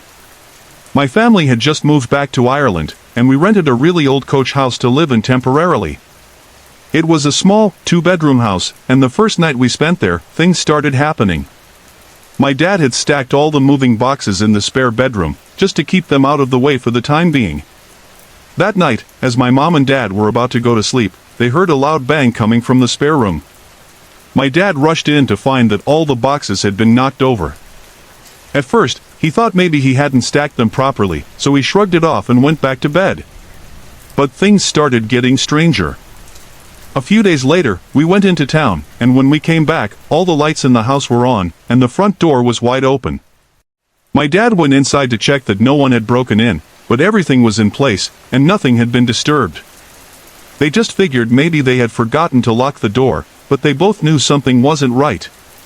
Later, one afternoon, my mom was alone in the house, reading in the sitting room. Suddenly, the room grew very cold. She could actually see her breath, and she felt like something was watching her. Freaked out, she decided to go to bed. That night, after everyone had gone to sleep, she suddenly woke up to the sound of music playing in the sitting room. She got up to check, and when she opened the door, the music stopped. Her hair stood on end, and she was terrified. She went back to bed, but once she did, the music started playing again. The weird happenings continued. Lights would be on when we weren't home, doors left open, and it always felt like we were being watched. One night, my dad put me to bed like usual. It was breezy outside, and I could see the shadows of tree branches moving in the window. I slept in the same room as my parents back then, and just a few minutes after lying down, I looked up at the ceiling. That's when I saw a black figure staring down at me through the attic door. I quickly looked away, but when I looked back, the figure was gone, and the attic door was wide open.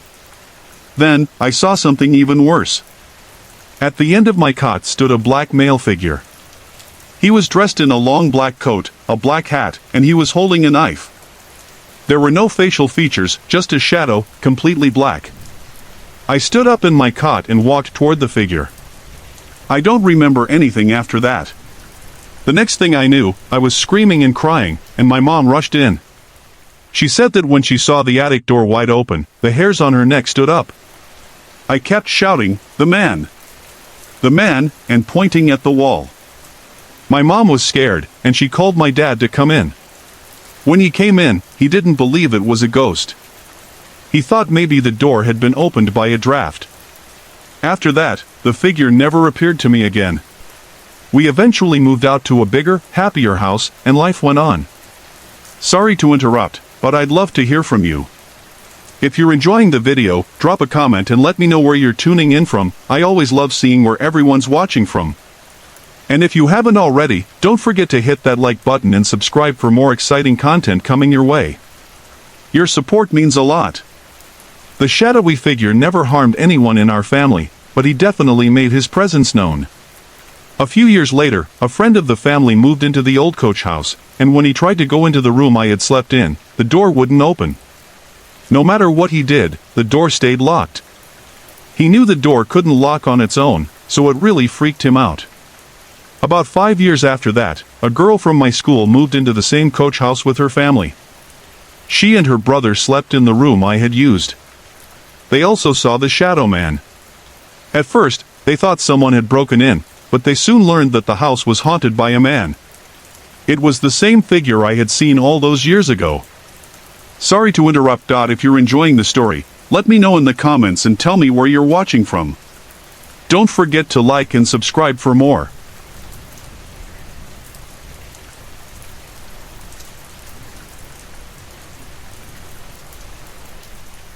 I live about 3 miles away from Loughcrew Cairns, which are ancient megalithic burial structures built around 4000 BC. They're a popular spot for hikers and history buffs, and not far from where I live. Recently, my 2 friends and I started climbing up to the cairns most days to help get in shape. The climb is steep, but it's a great workout, and the view from the top is incredible. You can see the whole countryside from one of the highest peaks around. As the days turned into evenings, we started making these hikes part of our routine. With kids at home, we'd go up after they were in bed, and it was easier to get someone to watch them for an hour. By the time we reached the peak, it would be dark, especially since the days were getting shorter. We usually did 2 climbs in one evening. While it was nice to be out in the fresh air, climbing in the dark was always a little unsettling. We brought torches, of course, but the fact that it was an ancient burial site made it feel even more eerie. On top of that, we were also a bit worried that the place might attract the wrong crowd, as it's remote, and we'd heard rumors about drug dealers in the area. Our friend who was the fittest of us would always race ahead, climbing 6 steps at a time, barely breathing hard. Meanwhile, my other friend and I would lag behind, feeling the burn of the steep climb. One evening, we reached the top and, as usual, walked into the burial ground to do a lap around the cairns. There are several standing stones in circles, some of which are graves, and the main, larger one in the center. If you've seen pictures of Loughcrew Cairns, you'll know exactly what I mean. We walked past the first set of standing stones when we heard something that made us freeze. A loud, male voice. It was clear and close, but we couldn't understand what it said. It wasn't anyone from our group, and no one had been talking. We both looked at each other, puzzled, trying to figure out if it was something we'd heard in the wind, but it was so distinct. We both said hello, out loud, hoping for some kind of answer, but after a few moments of silence, we couldn't explain it. Our fitter friend, who was about 8 or 10 feet ahead of us, didn't hear a thing. She was probably lost in her own thoughts or humming to herself, as she always did. The wind was strong up there, but the voice we heard was still so clear. We were rattled, and without a second thought, we hurried back down the mountain. It's hard to describe the feeling, but we were definitely creeped out. The next day, the weather was perfect, clear skies, no wind, so we decided to tackle the mountain again, this time with our kids. They were little, so we ended up carrying them most of the way. When we reached the standing stones, we were shocked to see something strange.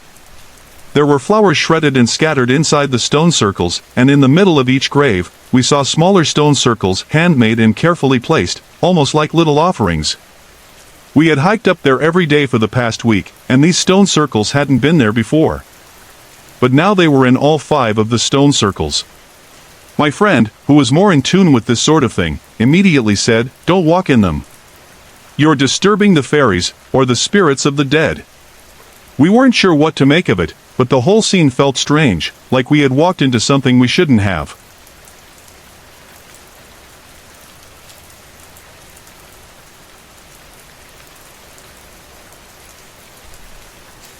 This story takes place at my cousin's house, which is at the far end of town in a quiet estate. I've never experienced anything too strange there myself, except for the occasional sound of cutlery during the night, which I've always put down to the dishwasher running. But my oldest cousin, who used to live there, mentioned that he often saw a shadow moving past the glass door from the kitchen, creeping upstairs. That definitely creeped me out when I heard about it. Anyway, one evening, my cousins and I were hanging out at their house. It was just the two older boys, ages 16 to 19, and their sister, along with my other cousin who also lived nearby and was about 14. Their dad wasn't home, so we decided to have a game of blindsman bluff. And, as usual, I lost the if your shoe is dirty game, so I was going to be the one blindfolded. It was late at night, the lights were off, and the house was quiet. Perfect for a game, right? I was spun around a few times until I was completely dizzy, and then they all scattered to hide. I could hear them giggling, throwing towels, balls, and boxes at me to throw me off. The laughter was all around me, and I was getting more confused. Then, I heard the sound of feet charging up the stairs, followed by more laughter. So, I chased after them, even though I was still getting hit with balls that were slowing me down. I was almost there, right behind them, when the door to the boys' room slammed shut in my face. I quickly opened it, still hearing faint laughter from inside. I crept into the room, closed the door quietly behind me, and stretched out my arms, knowing they wouldn't be able to escape. I was certain I had them trapped. As I moved cautiously forward, I suddenly bumped into something. Ouch! It was the foosball table, but I was confused. Why was it so close to the door? Normally, it was by the window. I pushed the table aside, but the room had gone eerily quiet. They would normally be giggling by now, so I couldn't understand why it was so still. I crept forward another step, and then I felt someone there. I caught the end of a jumper, a tall figure, unmoving. I quickly started to count, as the rules go, but then, they escaped. How? I had them trapped in a corner, and there was nowhere for them to go, unless they climbed up on the bunk bed. But I would have heard the bed shake. I called out, "It's not fair." "You're caught," and felt around for them. But when I touched the foosball table again, it was right in front of me again. How? I hadn't heard it being moved. I pushed it out of the way, but now I was starting to feel really disoriented. I could feel the window and the drawers beside me, but something wasn't right. Then, I heard the bunk bed shaking, but there was no laughing, no talking. Just the sound of the bed moving. I was starting to get scared. I didn't want to play anymore. I walked forward again, but there it was, the table, right in front of me again. It was like the game had changed, and I couldn't make sense of it. I yelled out, "Stop! This isn't part of the game." But there was nothing. No response. Just silence. I tried to push the table out of the way, but it was stuck. No matter how hard I pushed, it wouldn't budge. Just then, one of the handles shot out and hit me right in the thigh.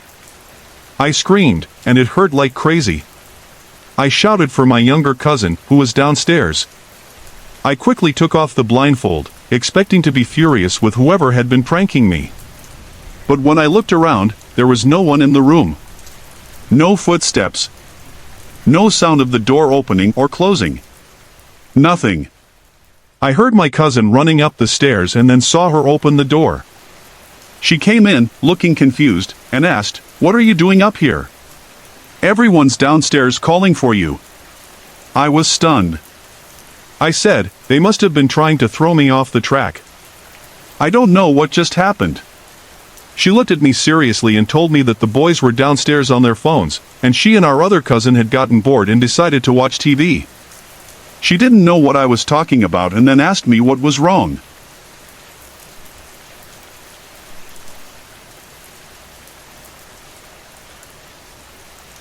This happened at my house about 10 years ago.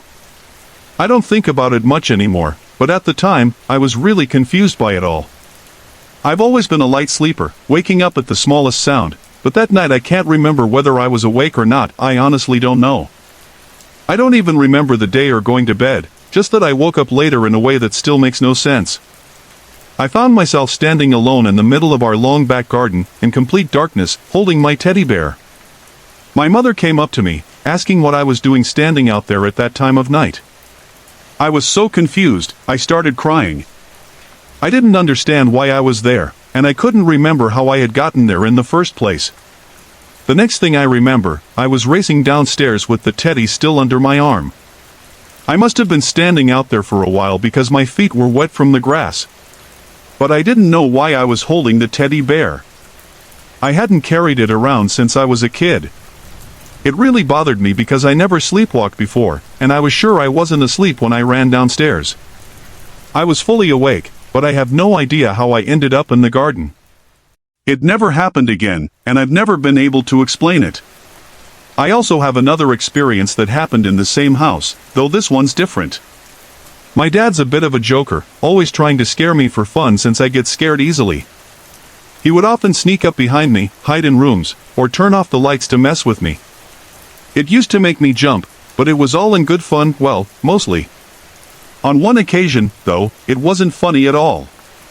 At the top of our stairs, which curved to the left as they went down, was my bedroom on the right, a spare room on the left, and my parents' room straight ahead. One night, I'd left something in my bedroom, so I ran upstairs to get it. The lights were off, but I saw my dad standing in the doorway of the spare room, his back to me. He went into the room without turning on the light, and the end of his jacket brushed against the door, making it move slightly. I thought to myself, he's not going to scare me again, so I said aloud, "What are you going in there for?" I turned on the hall light, expecting a response. But there was nothing. No answer. I said it again, this time laughing a little, "Come on now, this isn't funny, you're not funny." Still, no reply. I figured he was just trying to prank me, so I turned on the light in the spare room, crept in, and looked around the corner expecting him to jump out and say boo. But when I checked, no one was there. The room was tiny, so there was nowhere to hide. I checked behind the door, under the bed, and in the cupboard. Nothing. I was shaking, starting to feel uneasy. That's when I heard the sound of wood being chopped outside in the yard. I looked out the window and saw my dad, axe in hand. "Yes," he called out, looking up at me. I nearly died on the spot. I rushed downstairs, breathless, and told him what had just happened. He stood there, grinning at me, then started laughing. I couldn't believe it. Why was he laughing?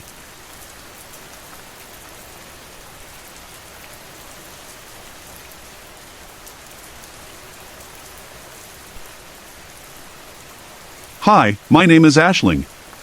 I'm 13 years old, and lately, I've been feeling extremely uncomfortable in my own home.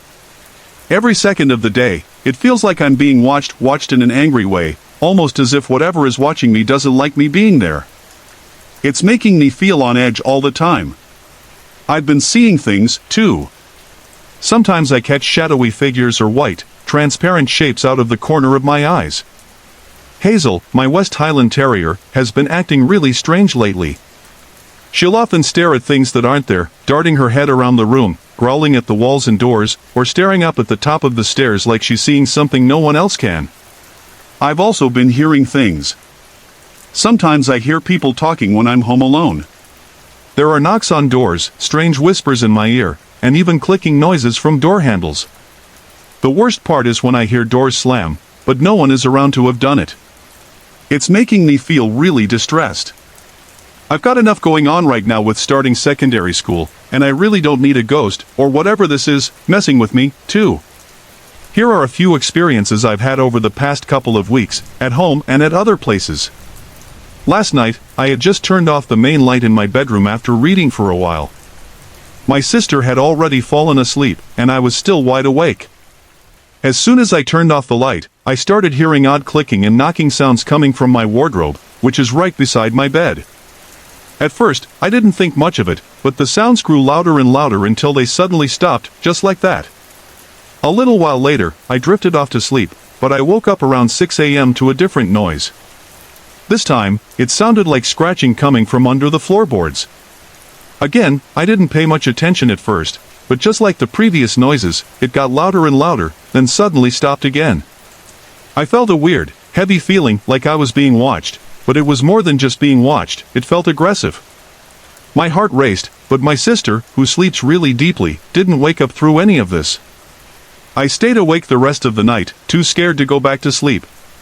A few days ago, I stayed over at my cousin's house, and I slept in their golden bed. They call it the golden bed because the covers are gold, and they even call the room the golden room.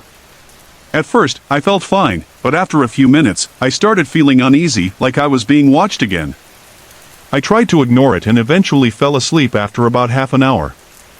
However, I woke up at around 2 a.m., feeling like something was wrong. I was facing the wall on my right side, and I was in that half-awake, half-asleep state when I felt someone turn toward me. It felt like someone had turned to look at me, and I felt a rush of fear. I thought maybe one of my cousins had climbed into bed with me, so I turned around to check. But when I looked, there was no one there. No one at all. I lay there, scared out of my mind, and then I heard an extremely loud whisper, though I couldn't make out what it was saying. At the same time, the hall light switched off. The terrifying part? Not a single door had opened, and there was no one else in the room or in the hallway. I couldn't explain it, and it made me feel even more frightened. Sorry to interrupt. If you're enjoying the story, let me know in the comments and tell me where you're watching from. Don't forget to like and subscribe for more.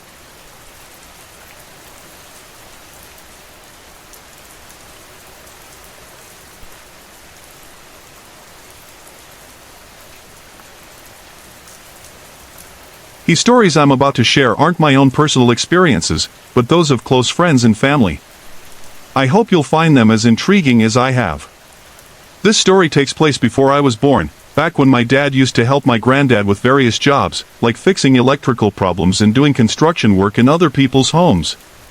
Most of these homes belonged to close family friends.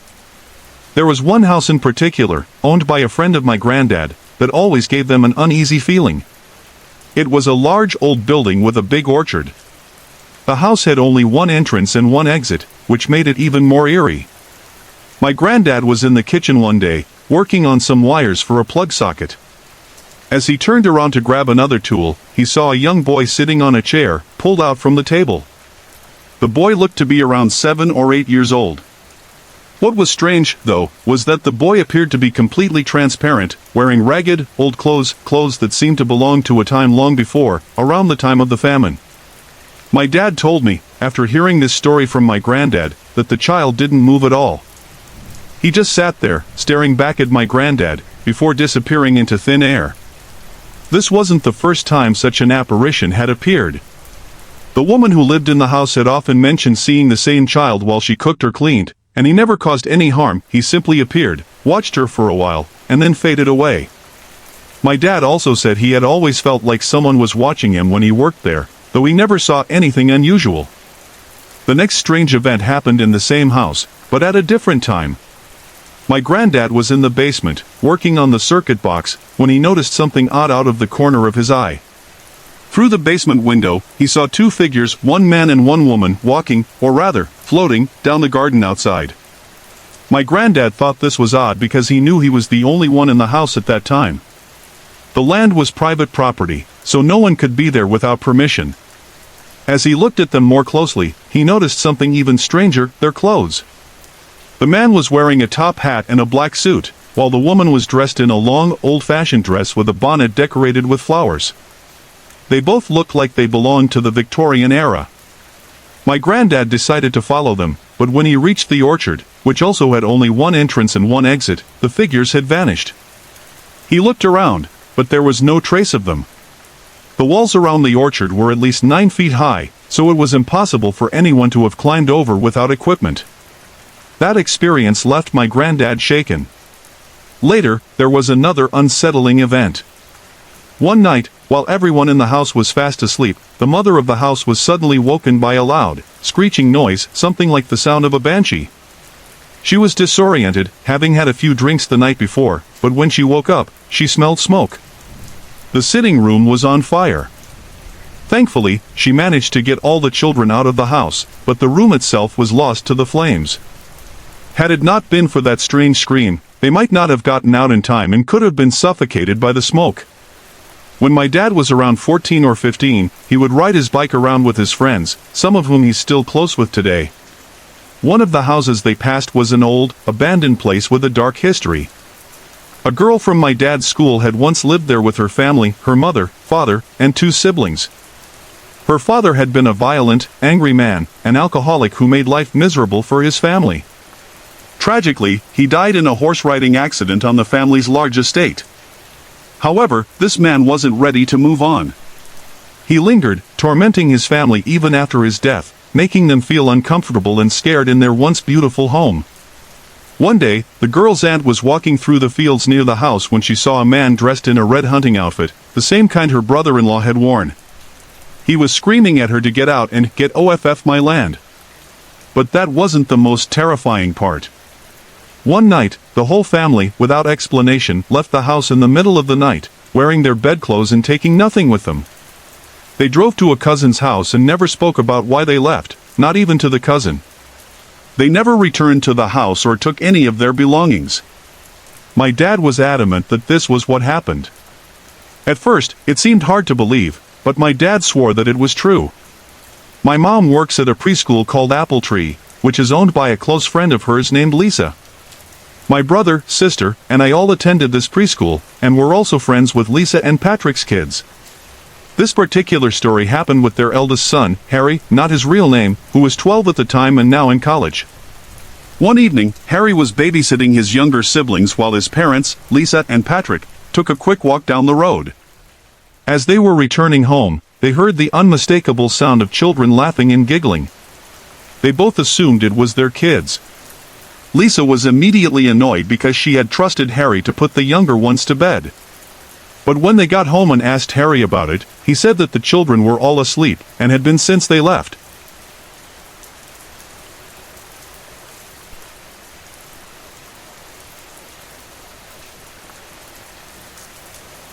Hi, I'm Jeff, from Dublin, Ireland.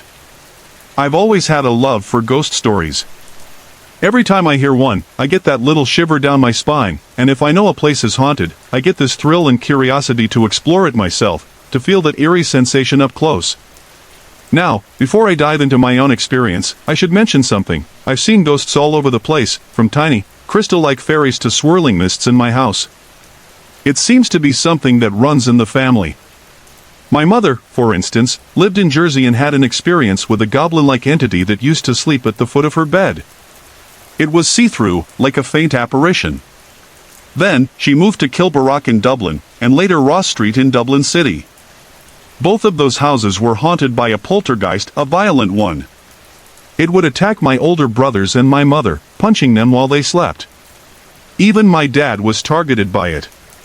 Then, we moved into the house where I live now, in Dublin's north side. I was born and raised here, and I'm the youngest in my family. The weird thing is, none of my friends like coming over. There's something about this house that unsettles them. There are a lot of spirits here, and up until recently, I didn't mind them. One of them is my godmother, and she watches over me. But there are others, spirits I'd rather not have around. There are 4 dark shadows that linger, and I'll tell you more about them another time. There's also a little schoolgirl and a butcher-type figure who breathes on my neck when I make tea late at night. Now, I suffer from insomnia and sleepwalking, so I lock myself in my room to avoid wandering outside, especially near the train tracks, which I've been told I've wandered to in my sleep before. This experience I'm about to tell you happened just a few months ago. It was around 18:30 in June, and I was hoping to take a quick siesta, a 1-hour nap. I'd only been asleep for about 30 minutes when something woke me up.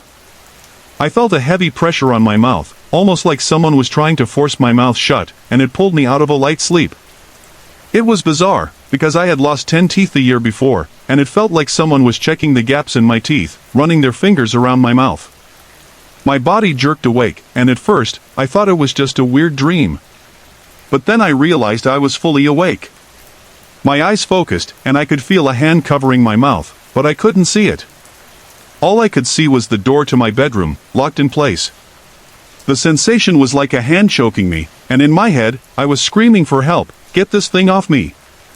But no words would come out. My mind was strangely fuzzy, like it wasn't working properly. Just when I thought I couldn't take it anymore, the grip loosened. I finally managed to say, "Get your F-sharp #king hands off me," and, to my relief, it let go. I looked around, and that's when I saw it. Standing beside my bed was something that looked human but wasn't. It had the shape of a man, dressed in what seemed like a suit, but it wasn't solid. Instead, it was golden, like liquid gold raining down from it, bending light around itself. It didn't seem possible. It didn't feel human, but it was trying to be. It felt like it wanted me to believe it was human, but I knew better.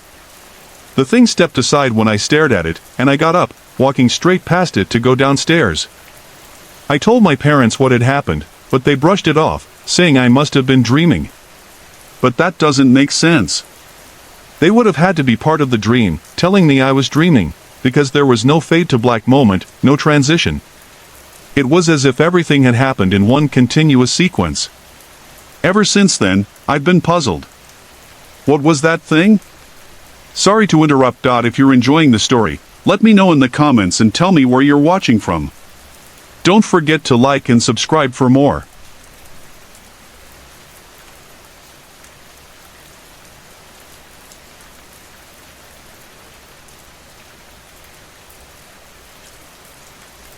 I've always had a keen interest in the paranormal. I love listening to ghost stories and other people's experiences, but I've never been gullible. While I do enjoy the mystery and thrill of a good ghost tale, I tend to be skeptical about the majority of them. However, I am a firm believer in life after death and that our souls or spirits remain conscious of the living. Over the years, I've had a few experiences that, at the time, I dismissed or ignored. I didn't want to acknowledge them, primarily out of fear. Now, as I'm older, I look back and realize how real those experiences were. I was 18 years old and staying at a hotel in Castlebar, Mayo, with a group of workmates for the weekend. We had been drinking earlier in the day, but this was no dream or illusion. At around 6:20 in the morning, one of my friends decided to prank us by calling the room phone. As I opened my eyes, I saw a face right in front of me. It wasn't completely dark in the room, but it wasn't bright either, just enough light for me to see shapes. The figure was that of a man, though I couldn't make out any distinctive features. His eyes were like black holes, his nose and mouth were also black voids, and he had no defined details at all. The shape was definite, though, and I could tell it was a figure, but I couldn't see past his head. There was nothing below his shoulders. I sat up in bed, absolutely shocked, and looked away, thinking I was seeing things. When I looked back, it was still there. I screamed and called to my friend in the next bed to turn on the light. As I moved down the bed towards the light, the figure moved with me, its face staying directly in front of mine. It felt like it was aware that I could see it, like it wanted my attention, even seemed to be surprised or happy that I could perceive it. When my friend finally turned on the light, the figure was gone. The staff at the hotel the next day assured me that there were no reports of any ghosts or strange occurrences in that room, and yet, I know what I saw. Sorry to interrupt, but I'd love to hear from you. If you're enjoying the video, drop a comment and let me know where you're tuning in from. I always love seeing where everyone's watching from. And if you haven't already, don't forget to hit that like button and subscribe for more exciting content coming your way. Your support means a lot. At 20, I moved into a new flat with my 4-year-old daughter and my boyfriend. It was an old building, but I didn't expect anything paranormal. I'd lived in another flat down the street for 5 months without experiencing anything strange. However, after moving into this new place, I began to notice odd occurrences. I couldn't pinpoint exactly when it started, but I remember coming home from a weekend away for my 21st birthday to find the flat swarming with blue bottles, flies, hundreds of them. There was no trash, no dead animals, nothing to explain it. We opened all the windows to get rid of them, but the sheer number was unsettling. The real strange events started after my second daughter was born. One night, I had the baby monitor on after putting her to sleep in her basket. I was sitting in the living room with my boyfriend when I heard a voice, a very clear voice, like an old lady saying, "Look at the lovely baby." It didn't sound like it was from outside the flat, and I knew there were no children or babies living near us. The voice was distinctly inside our home. I felt chills immediately. It was so clear, it felt like someone was in the room. I became scared for my baby's safety and stopped using the monitors after that. To this day, I still don't use baby monitors, even though I've moved. One night, when my boyfriend was away and I was alone with the baby, I was getting settled in bed. My older daughter was staying at her grandmother's. As I lay there, I clearly heard a child's voice calling out, "Mommy." I was about to get up to check, but then I realized my daughter wasn't home, she was at her nanny's house. I didn't want to acknowledge what I'd heard, so I closed my eyes and pretended I hadn't heard anything. I was scared and didn't want to confront whatever it was. There were other things I dismissed, like waking up frequently unable to move, feeling a heavy pressure on my chest. I also experienced strange occurrences like the vacuum cleaner turning on by itself at night. I'd have to get up and switch it off, but I never saw anything that could explain these events. When my daughter was young, she would often come into my bed during the night. But one night, I had the baby in my bed with me, and my older daughter got into the cot beside me. As she lay there, I saw a woman's face looking in at her. The woman was a strange gray color, and she was accompanied by a man. I think I remember my daughter saying something about it when she was younger, but I dismissed it at the time. Now, she's 13 and still adamant about what she saw.